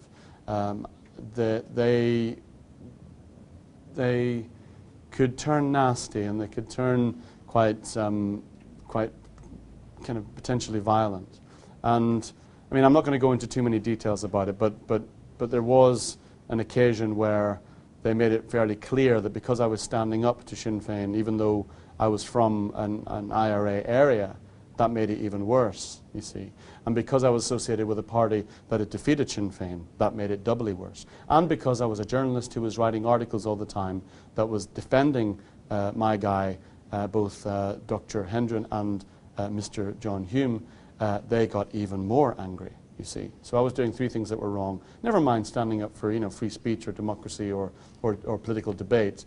That's in a normal society like yours, not in where I'm from, okay? It's kind of like the mafia in Northern Ireland. When you're involved in everyday politics, we do not have a normal political system. It's a very dysfunctional political system that have political parties that have terrorist wings, right? Now, it doesn't matter if you get up and make the greatest speeches, the greatest debates on the floor of any parliament. They're not going to be impressed by the points you make. They're there for power and power only. And half of those political parties, as I say, you've got the peaceful Catholic Party, the violent Catholic Party, then the peaceful Protestant Party, and the violent Protestant Party, if you like, that have links to violence. You know, they're not really interested in the ins and outs of democracy. They're not interested in debates and things like that. So if you anger them, or if they're on the losing side, and the nice guys are doing better, then, and if it comes within a climate where they're taking a lot of flack, they're going to start kicking back, you know, and they're going to start, you know, some said resorting to form and resorting to type, if you like. And, you know, that happened to me, and without going into the details of it, it kind of brought me a very stark realization that when you get involved in politics in my country, you can pay with your life. And many have paid with their life. And then you're faced with a personal situation that how much do you believe in what you stand for? Do you back off? Do you say, all right, this isn't worth it? I'm not going to pay with my life. Or do you turn around and say, you know what? You know, if my heroes didn't stand up for what they believed in, if my heroes ran away whenever they got threatened or whenever they were faced with a terrorist attack or faced with assassination, then what sort of men or women would they be? And I kind of took the second choice of that, you know. I mean, I had to go and speak to the chaplain of the university at Queen's and speak to him about the risk and things like that, and my concerns and my spirituality, and, you know, and I had to face the possibility that I'd have to give my life for standing up to the extremes. And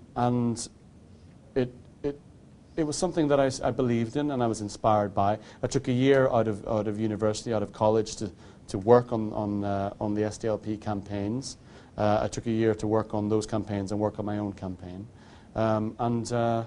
It was something that took enormous courage, but it boiled down to, was I prepared to make the ultimate sacrifice? And I was, because there's no point in talking the talk if you're not going to walk the walk. If you're not going to stand up for what you believe in, then shut up, as far as I saw my own role. You know, too many people are armchair philosophers. And, you know, I have heroes in my life, public figure heroes, as I'm sure you have, and they underwent a lot of risk as well. And I thought, you know, if I don't stand shoulder to shoulder to them, and I've got to deal with my kind of copying flack, as it were, of experiencing the dangerous side, then what does that make me? So it was a pretty tough time, and I had to take security precautions, etc. And that was some. I had to take the heat from the IRA guys. But then, interestingly, when I was running for office myself, I got a call from the chief of police in the country, who warned me that there was a significant risk if I got elected, because I would be elected as an Irish Catholic guy in a British Protestant area, and in a British Protestant local government city council. And he said, you know, at the moment, there is no two ceasefires. You know, Catholics are getting killed, assassinated. Protestants are getting killed as well. You're going to be putting yourself up, if you stand for election and you win, which you are likely to win because of the figures involved and because of the electoral figures. We've looked at them all, and you're going to get elected. If you do that, it'll be a success. But he said to me, I'm worried it'll be a short-lived success. And that, you know, that's all I needed to hear. You know, that was the other risk. That was the second threat, if you like. And that didn't come from the terrorists themselves. That came from kind of the head of security for the whole country of Northern Ireland. And once again, I was still prepared to run. You know, I mean, I could have partaken of security such as a personal protection weapon, as they call it, bulletproof glass at home, bodyguards going into the debating chamber if necessary, changing my direction of journey whenever I left the house to go to my classes at college. It was whenever my next-door neighbour was murdered for being a Catholic, purely randomly. I lived in a neighbourhood, as you now know, which was a big Irish Catholic IRA neighbourhood, even though we weren't supporters. And because that neighbourhood was of that persuasion, that meant that it was a target for British Protestant loyalists, what we call death squads, drive-bys, if you like. That these British Protestant terrorists called the UVF and the UFF, which stands for the Ulster Volunteer Force and the Ulster Freedom Fighters, they would paint murals at the end of their housing estates,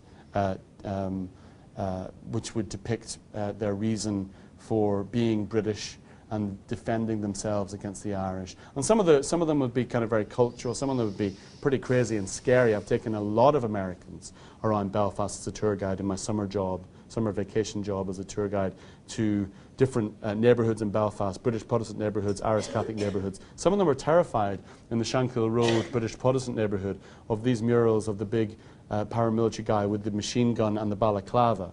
But one of these murals actually was it was a cartoon mural of Fred Flintstone. Was it Fred Flintstone? Yes, it was Fred Flintstone. And it was a cartoon mural, and it was kind of sick in a way because it had Fred Flintstone carrying a machine gun with a British Protestant terrorist label on his front, on his shirt, and he had the machine gun, and above him it said, "Yabba dabba doo, any Catholic will do." You see, so that meant that on the British Protestant loyalist terrorist side, that any Catholic was a target. So if you make yourself a name and you become known, say as an Irish Catholic standing for election for an Irish Catholic party, for a government, local government city council that's overwhelmingly British Protestant extremist, then you know you're going to be more of a legitimate target than just a regular Catholic. But whenever my next door neighbour was murdered by one of these terrorist groups, they came into the neighbourhood and they opened fire on him. And they went into his house. He was feeding his two babies milk at the time in the kitchen. They were newly born, and they went into his kitchen and they opened fire and killed him on the spot, and had the getaway car waiting outside, and they rushed back outside, back into the car and sped off. Now they went into that neighbourhood knowing that it was overwhelmingly Catholic, therefore the targets were everywhere. But also in that neighbourhood they knew they had to get in fast, get the deed done, and get out fast. So they had to find a room or a house that had its door open, you know, door slightly ajar. And because otherwise they'd have to kick the door down. Now, kicking the door down takes about 2 or 3 minutes maybe longer if it's a strong door. That's going to cause a lot of commotion too, because everyone's going to realize the noise and everything, and then that's going to cause problems. You're going to get people coming around, you're going to get people calling the police, or if the community are that way inclined or they have access, you're going to have an IRA defense unit show up with guns. You know, it's kind of like gang warfare. John Slane, an ironic name, of course, for someone who was murdered. John Slane's front door was open, and they just nudged it aside, went straight in, bang, bang, bang, back out again, back into the car, and sped off to a Protestant neighbourhood nearby where they could burn the car out and disappear.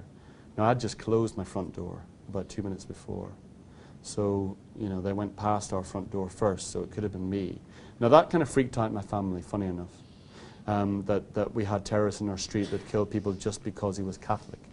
And in the end, the family pulled the brakes on my running for office. They said, you know, okay, we know that you know the risks, and we know that it's a climate in the moment where Catholics are getting whacked all the time.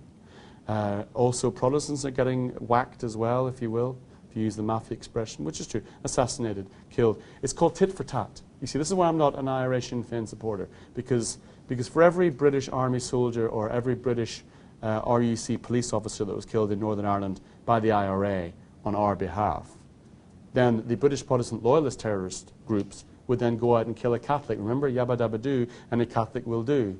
So as far as I'm concerned, I don't see how the IRA or their political leaders can say that they are the defenders of the Catholics. Whenever they go out and forever kill whatever killing they make, there's a killing of an innocent Catholic. Now, to me, that's not defending us. That's making us more targets, to be honest. So in the end, that's why I didn't run for office, because my parents said, forget about it, you're not doing it.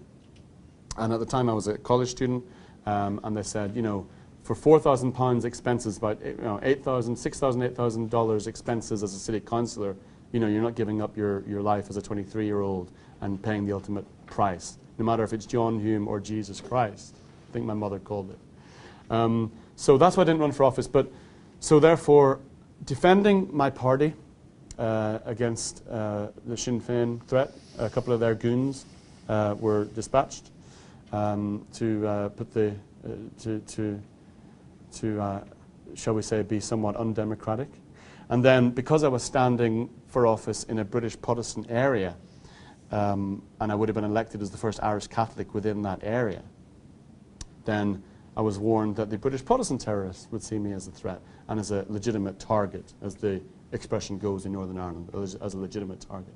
So I didn't just see the theoretical part of politics. I didn't just see the exams that I did at Queen's under Professor Bill here, but I didn't just campaign filling envelopes or, you know, writing speeches for my guy in Parliament or anything, but I saw the ultimate challenge and the ultimate kind of threat that you have to take when you stand up for what you believe in. And I don't regret a minute of it. And if I had time again, I'd still do the same thing. I'd still do the same thing. I'm glad that I did what I did, and I'm very passionate about what I did. John Hume is still my hero. It's my Facebook picture. And he's still someone that I very much admire, and I'm very proud to have been given the opportunity to do that. And that's why I'm very passionate about Northern Ireland politics. And then when I went to the other side, when I graduated from Queen's, and I went to London to do my graduate studies, then I was asked by a paper in London, would I write a column on Northern Ireland for them, because I had all the contacts within Parliament, because I'd worked there for my SDLP guy. So those papers and that particular newspaper needed someone that had contacts that could call up any politician at any time and get an inside story or an inside track on what was happening in the news. Therefore, they could get the exclusive, you see. So all of a sudden then, Sinn Féin and the extremist Protestant parties, they were my best buddies, because they want great publicity and they want as much column inches as they possibly can. So that was an interesting road to Damascus for them.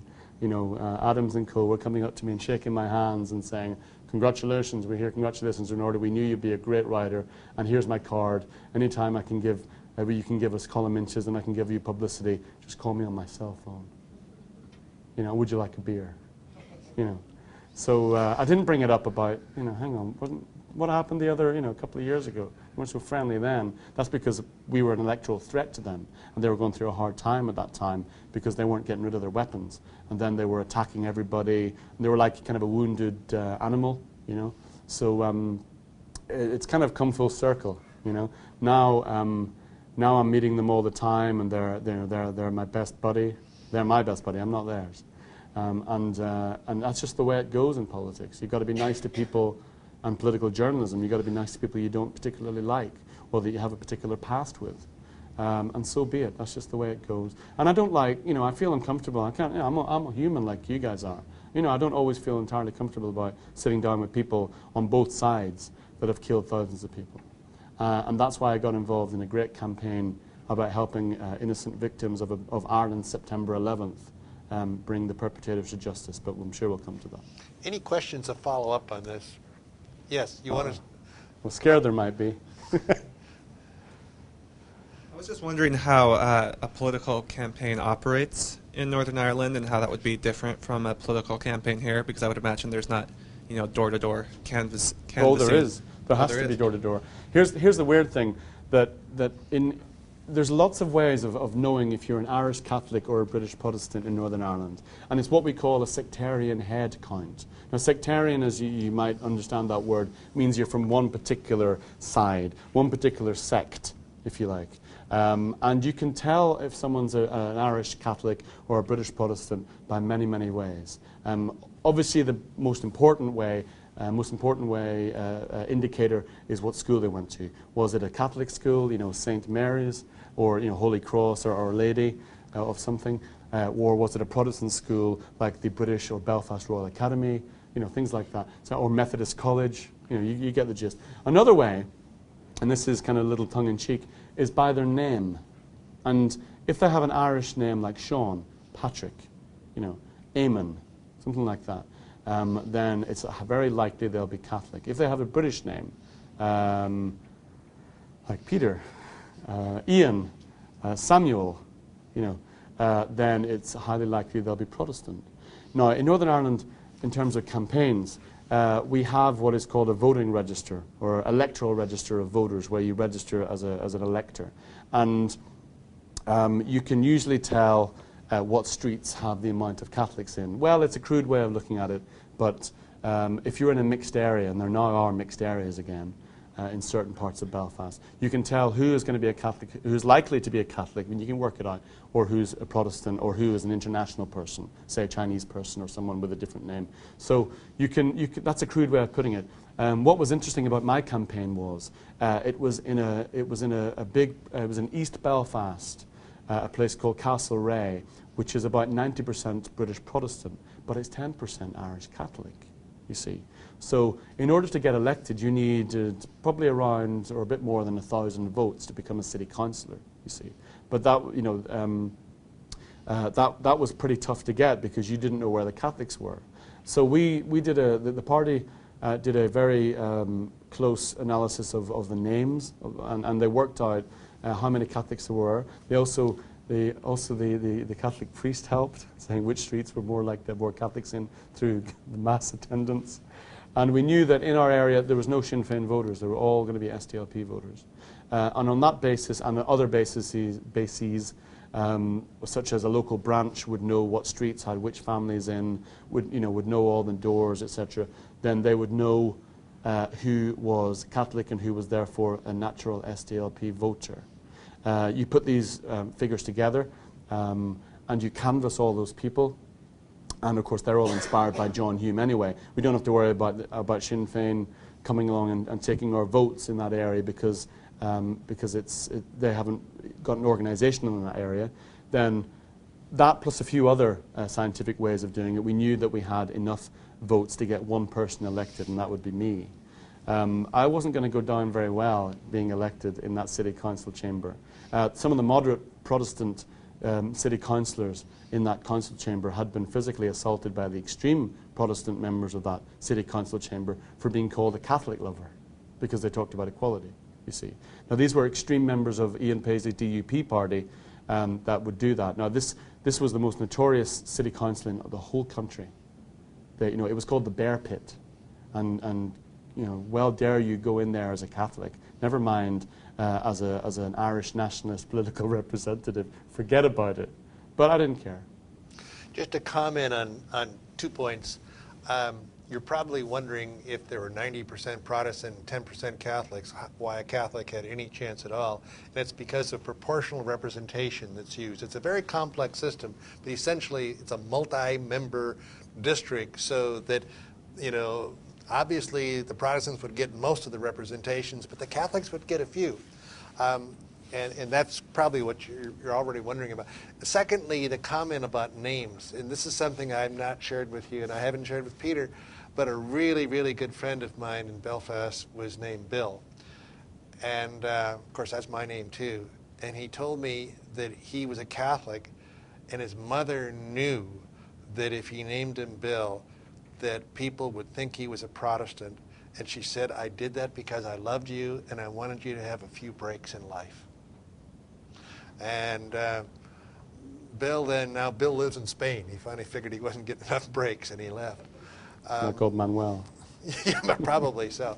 Any other follow-up questions before we get to another topic, completely that of the Omagh bomb? Because we're talking about tragedies. And I'll just mention that the Omagh bomb went off on the 15th of August of 1998. And Peter will tell you about the details of the Omagh bomb. Did you have a question you wanted to ask before we leave the topic? A little bit back. About the priests that you were instructed by, were they of the Redemptionist order as well? And The high school? Or no, they weren't. Okay. And out of your Christian Brothers. Yeah. Different. out of your interviews, did you have an opportunity to interview a lot of the people that worked with the peace process? And what did you learn Everyone. about, like things that we don't know about? You mean inside track, inside Yeah. stories? Stuff like that. Yes, very much so. You could probably keep us going for a couple nights Yeah, just how long on have you that got? topic. Any that you want to share, or maybe it's just, or maybe we should go to Omagh, or Let me just make something very, very brief. What's really interesting in Northern Ireland is that everyone has been so used to fighting each other that there's something, you've heard of compassion fatigue, right? Well, there's also kind of guerrilla warfare fatigue. And people kind of got, one of the theories is why it stopped, is that people just got exhausted of fighting all the time. And the British Army versus the IRA, no one won. Nobody won, but the IRA, it is said, fought them to a draw, you see. And the British, of course, will say, and the Unionists, the British Protestant Unionists will say that the IRA realized that they couldn't win, whereas the IRA will say that the British realized they couldn't win, And so you had this kind of warfare fatigue. And then when it came to the peace process, and all these political leaders that were former paramilitaries or former terrorists or former freedom fighters, choose your label if you will, all of them then were aware that they were starting to be engaged in making history, you see. And whilst they'd lived one particular lifestyle for 10, 20 years, they'd had people killed from their family or from their organization. Themselves had killed people on the other side or from their own community. And then whenever the world started getting involved, and in particular Bill Clinton started getting involved, and you had the triumvirate of British Prime Minister Tony Blair, American President Bill Clinton, and the Irish Prime Minister Bertie Ahern. When those three guys started getting involved, then the Northern Ireland peace process started to have a prestige where everyone knew that they were working to make history, so that they put the terrorist leaders that became the political leaders, almost like they were going legit, which effectively that's what it's all about, going legit. They realized of the massive benefits that two things, everybody wants to make history, right? We all want to make history, and we all dream about making history or making a fortune or making fame. That's, no man is an island, and everybody, would love, once they get an opportunity to make history. That's what they were given by Blair and Ahern, the British Prime Minister and the Irish Prime Minister, and Clinton. And that's when they kind of smartened their act up. So you had people that wouldn't have gotten involved in negotiating with British Protestant Unionists or Irish Catholic nationalists, IRA Republicans. But they knew that this is something massive that was happening. This was finally their chance to participate in history. And there's this expression that's used all the time in Northern Ireland: when the history books are written, you will be in the pages, you see. And that's one of the reasons why, one of the many reasons, just one of the reasons why I think people were so motivated to make peace, because they knew that the spotlight of the world was on them. They knew that now they had an American president that was flying over 5 times. Ronald Reagan came to Ireland once. never to the north. Yeah, exactly. Other presidents came to Ireland maybe once as well. Clinton came to Northern Ireland 5 times. One of the most proud moments of my life was showing up in downtown Belfast on, let me see, October or November. No, October 30th of 95. Yes, October. Yeah, I knew, well, very close. I knew it was right at the end. And Bill Clinton turned on our Christmas tree lights at Belfast City Hall. And the front page of one of the national newspapers in Northern Ireland, the Irish News, it said, "Welcome, Mr. President." And that made me so proud. And Northern Ireland, we're quite ashamed sometimes of our history and quite ashamed of our role in the world as a bit of an embarrassment, that we're known around the world for the worst reasons. We're known for all the atrocities. We're known for being the Beirut of Europe almost, you know. And whenever an American president comes and suddenly we're cool and suddenly someone actually cares and suddenly there's a way out, then, you know, we take great pride in that. And that kind of pressure from the people that, you know, hey, political leaders, get your act together. Now we've got an American president, a British Prime Minister who cares, and an Irish Prime Minister who's willing to get involved as well. We've got that triumvirate of leaders. Now that it's finally our chance to make history, get in there, roll up your sleeves, get your heads together or knock your heads together, make an agreement, and get this thing done. And then we can be part of history, and we can not be worried about getting shot, not be worried about getting killed. When I was at university like you guys, I would go to the Catholic chaplaincy, and I'll never forget it. There was times when we were told by the Catholic priest, Father Gunn, and that's no implication because he was from Belfast, that we weren't allowed to congregate outside the chaplaincy afterwards to wait for our friends or our buddies and go over and have a beer in the student union, because we weren't allowed to congregate outside because that would make us targets for British Protestant loyalist drive-by shootings. And that was the norm. Two comments. First of all, Bill Clinton said the day he turned on the Christmas tree lights was the finest day of his presidency. A second comment, and I thought of this only because of your advice not to be in congregation groups. Frequently, when there'd be tension, there'd be a tendency for Protestant loyalists to target Catholics, and a good place to do that was when they came out of Mass. And a priest told me once that he always knew there was trouble when he got phone calls from people who asked him, "What time are your services?" He said only a Protestant would say services. Catholics would say Mass. And he said he then would warn people, in some cases maybe it wouldn't be a good time to come to Mass because you could be targeted simply coming out. And that happened frequently, not only with loyalists, but sometimes the IRA killed a judge coming out of Mass, as I recall. So it'd be a good opportunity, quote unquote, to take out some Catholics by simply being outside of church. One of the great problems I have with Jerry Adams and Martin McGuinness is that when I was growing up, when I was at that Christian Brothers school, an IRA bomber went to a hardcore loyalist neighborhood called the Shankill Road, and he went in with a bomb on his backpack, saying that he was there to blow up the building because there was a possibility of a British Protestant loyalist terrorist upstairs. And he goes into this fish and chip shop, fast food place. The bomb goes off accidentally and blows up the restaurant, killing all innocent people. And the British loyalist terrorist guy, apparently Johnny Adair, wasn't there. Yeah. Right? As soon as that happened, oh my God. Just before my exams too. Yeah, that's really helpful. That's a picture you have in your cover of the book. Really helps the concentration for your exams, because the TV crews went straight to the scene and they interviewed people on that road. And people on that road turned around and said, right, the IRA are going to kill Protestants.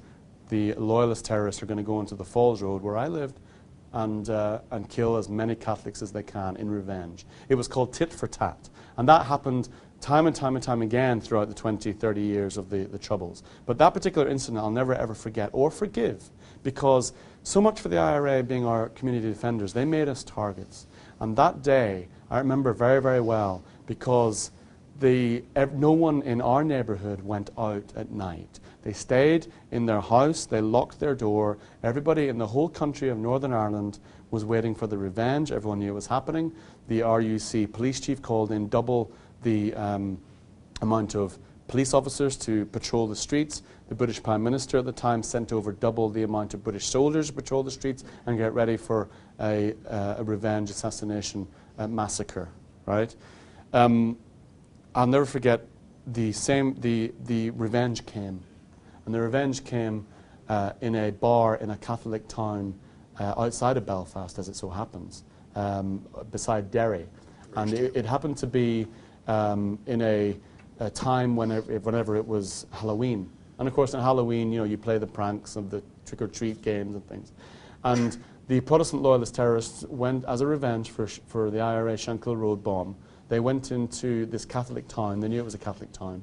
And they went into a bar, and these guys went in, and they opened the door of a bar. Everyone's in, you know, celebrating the bar. Just a Saturday night, like the rest of us go out for a few beers. And they shouted, "Trick or treat." And everyone looked round. Of course, there was a lot of tension there because everyone knew that, you know. And one guy looked around and said, "That's not funny." And then all of a sudden he said, "No, it's not funny." And the guy pulled out of his bag a submachine gun and opened fire and killed a dozen people, if not more. That night I went home from my Saturday job, and I turned on my TV beside my bed, and I had something called teletext. And it said, "Loyalists massacred 12 people in bar." And you know what? You know the first thing I thought? I was relieved. It's like, thank Christ I didn't come into the Falls Road.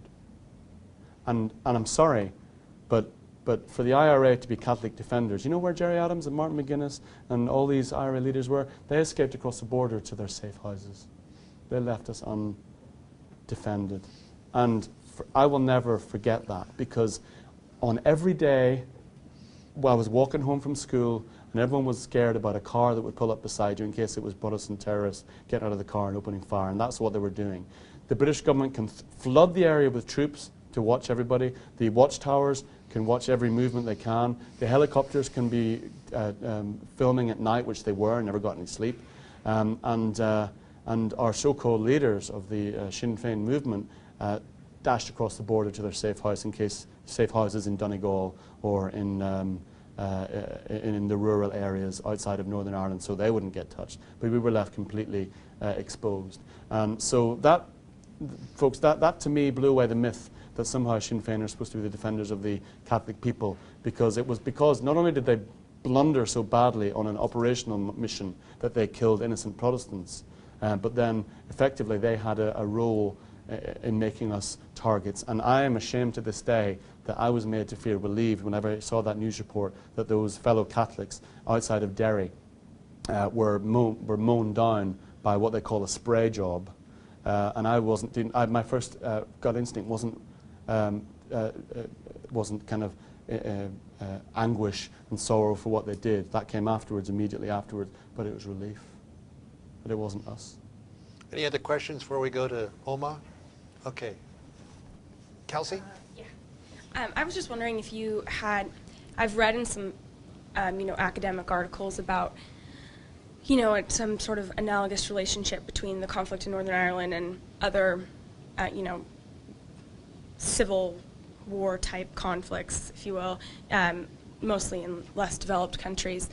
And do you think that there's any lessons to be taken from the peace process in terms of, for those countries, getting from this zero-sum game to a non-zero-sum game, or do you think that not? And also, I mean, how does that, because I think that Northern Ireland is really unique in that it's a developed, Ireland is a developed country. It's not like most of the conflicts we see with, terrorist groups or nationalists, whatever. Hillary Clinton would agree with you immediately, because she's appointed Senator George Mitchell to chair, not to chair, but to negotiate and to try and sort out the Middle East problem.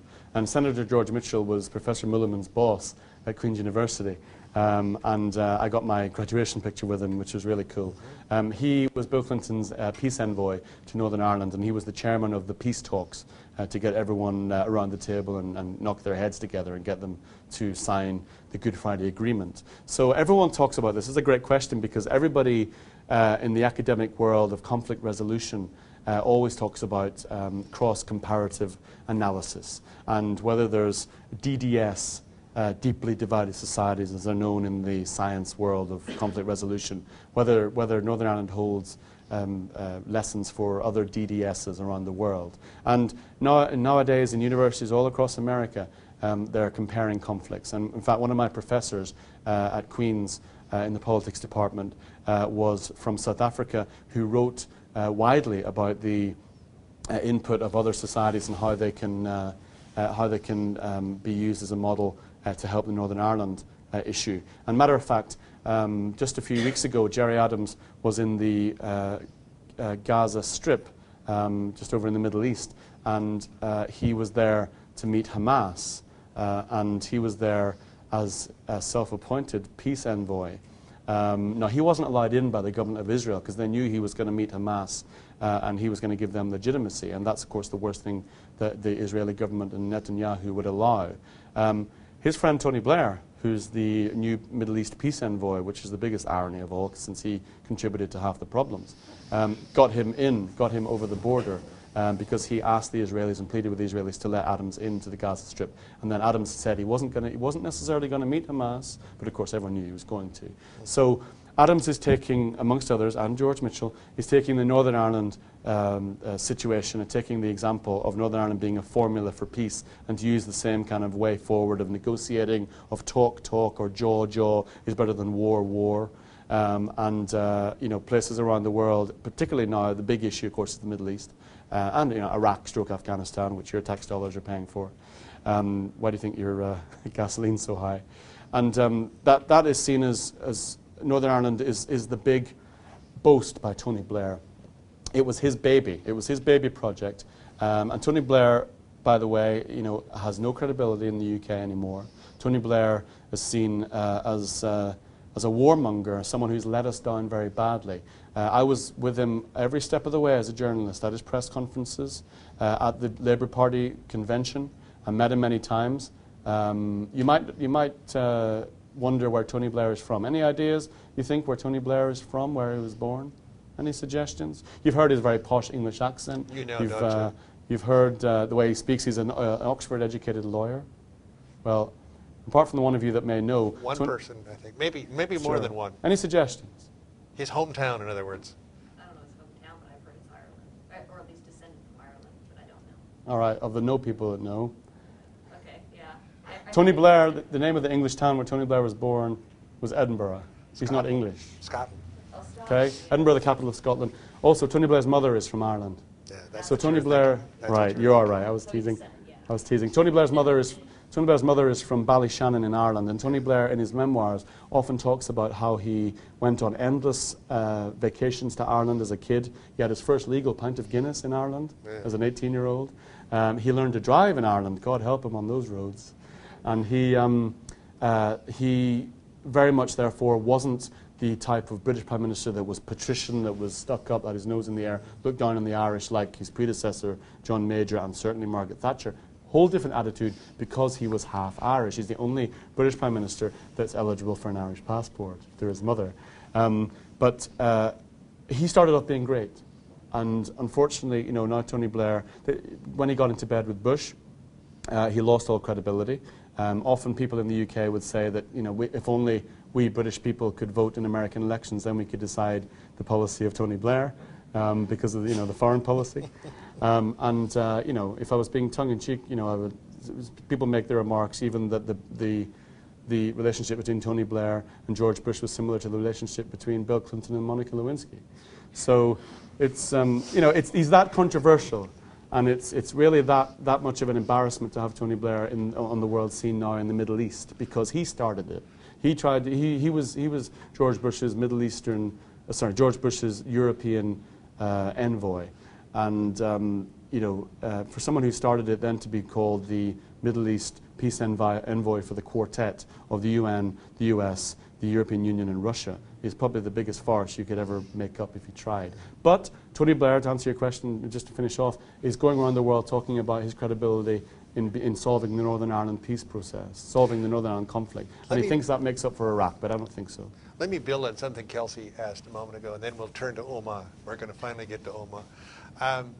You're talking about lessons that have been learned, and immediately I thought of something that in some of the dark days of, the mid-90s, some people put up some money to fly the leading Republicans and loyalists to South Africa to see if they could learn something from the South African process.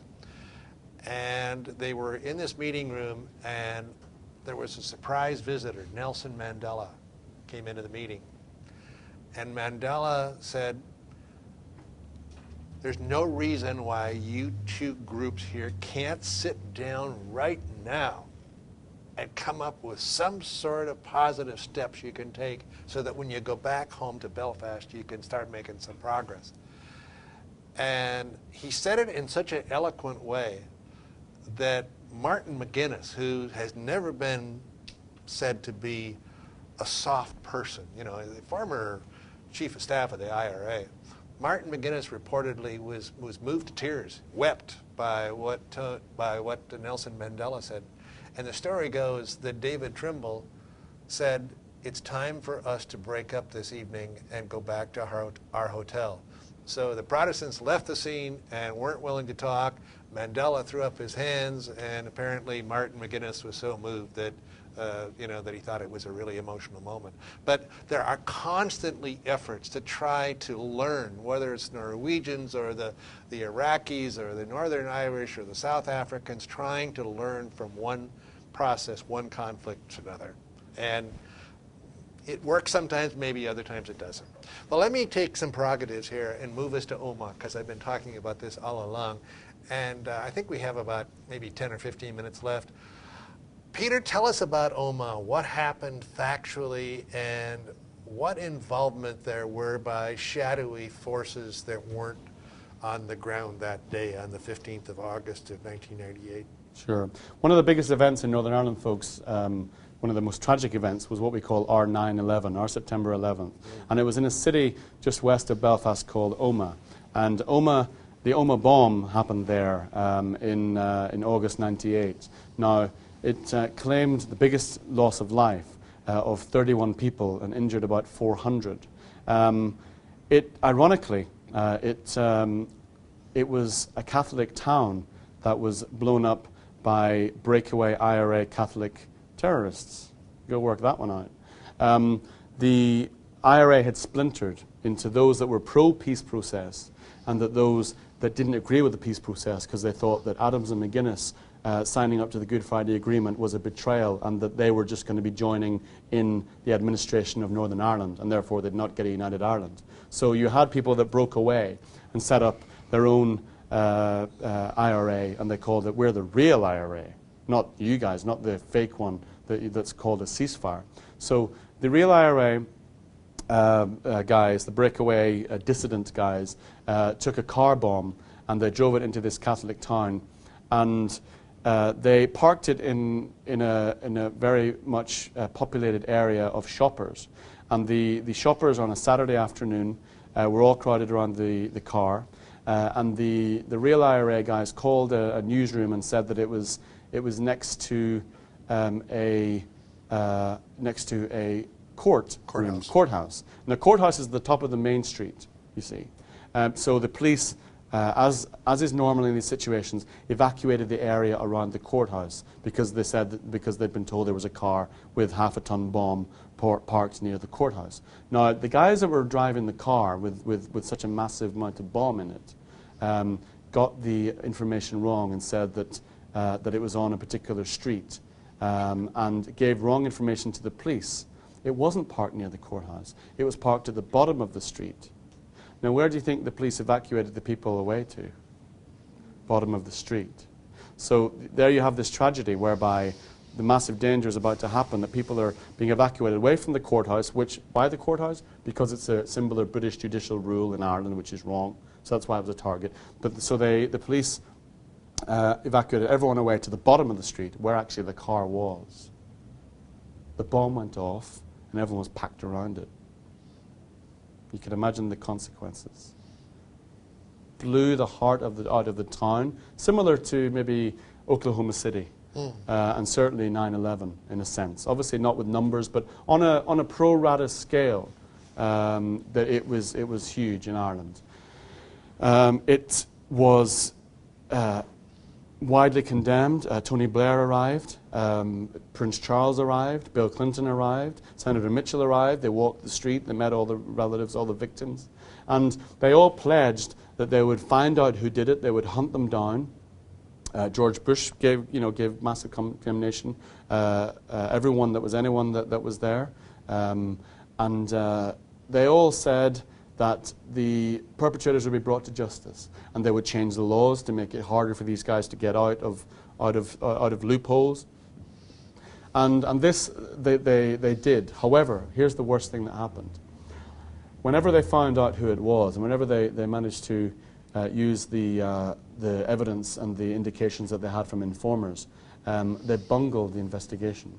They lost evidence, they tainted evidence, they messed up big time, and these guys walked. They brought them to court, and the evidence against them was so silly and so flimsy and so contaminated that the judge had no other option, because of police incompetence and bungling, that he had to dismiss the case. Now, everybody knew that these guys, there were certain strong indications that they were the guilty ones, and that they were members of this real IRA anyway, and that, there was so much strong, kind of, shall we say, circumstantial evidence and other indications, and phone tapping and whatnot, that they did it. But the police screwed up, and the charges were dismissed because of the incompetence of the cop investigation. So, what are the families going to do? Well, they were inspired by the O.J. Simpson case, where something similar happened there, where O.J. Simpson got off, and then the families of Nicole Brown and others then sued O.J. Simpson. The families then of the Omagh victims then had to raise the money themselves to take a civil action lawsuit against it, against the perpetrators of the bomb. And it's the first time in the whole world where victims of a terrorist attack have taken the terrorist group to court themselves and not the state agencies or the police. Okay? But in order to do that, they needed funds, because they doesn't get funded by, automatically by government or the legal system or anything like that. They had to raise it through public funds. One of the most exciting things I've done as a journalist is get a call from the leader of the Omagh families group, who lost his son in the bomb, to say, look, we are raising funds, we've got a campaign ready, we're starting to make movement about getting this lawsuit together.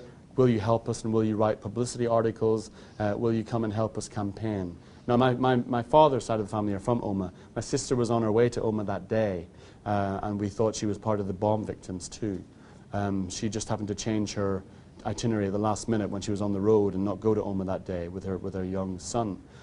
So I was very much very keen to help and do what I could and make journalism actually make history and help out some good guys for a change, So these guys raised money. They had Bob Geldof involved. He was our celebrity leader. You know Bob Geldof? You might be familiar with him. He is a pop star in Ireland, but he's also a leader of a campaign for the Ethiopian famine victims and a Nobel Prize nominee. And we managed to raise enough money, $4 million, $5 million American dollar equivalent in the amount of time, and we raised enough money to launch the civil lawsuit through public donations and celebrity donations. So it was a great thing to happen, and then it went to court. Okay, it's just gone to court. The trial is just finished, actually. What was exciting about it was that everyone was familiar with this big historic initiative of the victims of Ireland September 11th taking the bombers to court themselves. Hollywood got involved. You might have heard of the Born Supremacy movie, Born Identity, with Matt Damon, a few years ago, I know. The director of that movie made a movie about this campaign by Michael Gallagher, the leader of the Omagh family victims, and he wrote a movie about it. The movie got filmed in Ireland, and the movie won a European Oscar called the BAFTA. And won all kinds of awards around the world, and was in cinemas and movie theatres all around the world, including Australia and Canada. It won at the Toronto Film Festival, Cannes Film Festival, San Sebastian Film Festival, and a BAFTA. And it was a great, exciting event. Now, the harrowing thing about Peter, we this, only have a few minutes left. I wonder if you could comment briefly on the probable role of the British government. In what respect? In Omagh. In what respect? In the people who blew the whistle on the bomb being there, and the apparent spy who was working for the British government who gave the information. And then, I'm sorry to interrupt. Sure, no, that's fine. I'll fast forward a little bit. The controversy was that whenever you looked into the evidence and all the circumstances, it looked like that the leader of the family group that were suing the terrorists uncovered the fact, or the strong possibility, that the British government had let the bomb go through, and the Irish government had let the bomb go through. They knew the bomb was being prepared through informers. They knew that it was on its way to Omagh that day, and all of the soldiers were removed from the checkpoints. There was no border control, and the reason that they would allow that bomb to explode and kill all those innocent shoppers on a Saturday afternoon buying school uniforms was that it would horrify so many people within the terrorist movements, terrorist organizations, that they would call a ceasefire immediately and then not do any more terrorist activity. So basically to use the people as victims so that it would shame the military, paramilitary groups into not ever going back to violence because of the repulsion and the revulsion into the reaction of killing so many innocent people. So there was a lot of dark sides to it. Informers were coming and saying that the British were told about it. They didn't do anything about it. The informers were saying the Irish government and security were told about it. They let it through as well. And the reason that it was allowed to happen was that it would strategically help the British and Irish governments persuade all the terrorists to put their guns down, because look what happens whenever things go badly wrong. But where do you leave the victims? Where Do you leave the accept people that analysis? That's what the movie says. No one sued the movie. And that's what the families are saying, and that's what the courtroom is saying. There's a lot of credibility in what they say. And we don't take it. I became part of the campaign in writing speeches for the leader of the families group and accompanying him on press visits and TV studios and making speeches on the anniversary of the bomb, etc., every year. And I think there's a lot of questions. They're pushing for an international public inquiry at the moment, and both the British government and the Irish government and the Northern Ireland police refuse to give anything because they're so scared of what they might uncover. That speaks for itself. So we wind up this evening on a dark note as well. It's hard to talk about the future when we've got something that happened in 1998 that we still don't really understand. And the governments involved don't want to talk about it, and 31 people died. I want to thank Peter for coming here tonight, not only coming here to this class, but coming all the way from London. And you know, I've spent the last couple days with him. He's going to be here tomorrow, and we have not stopped talking about Northern Ireland. And this has been a wonderful evening, and I want to thank you, Peter, and everyone else. Thank you.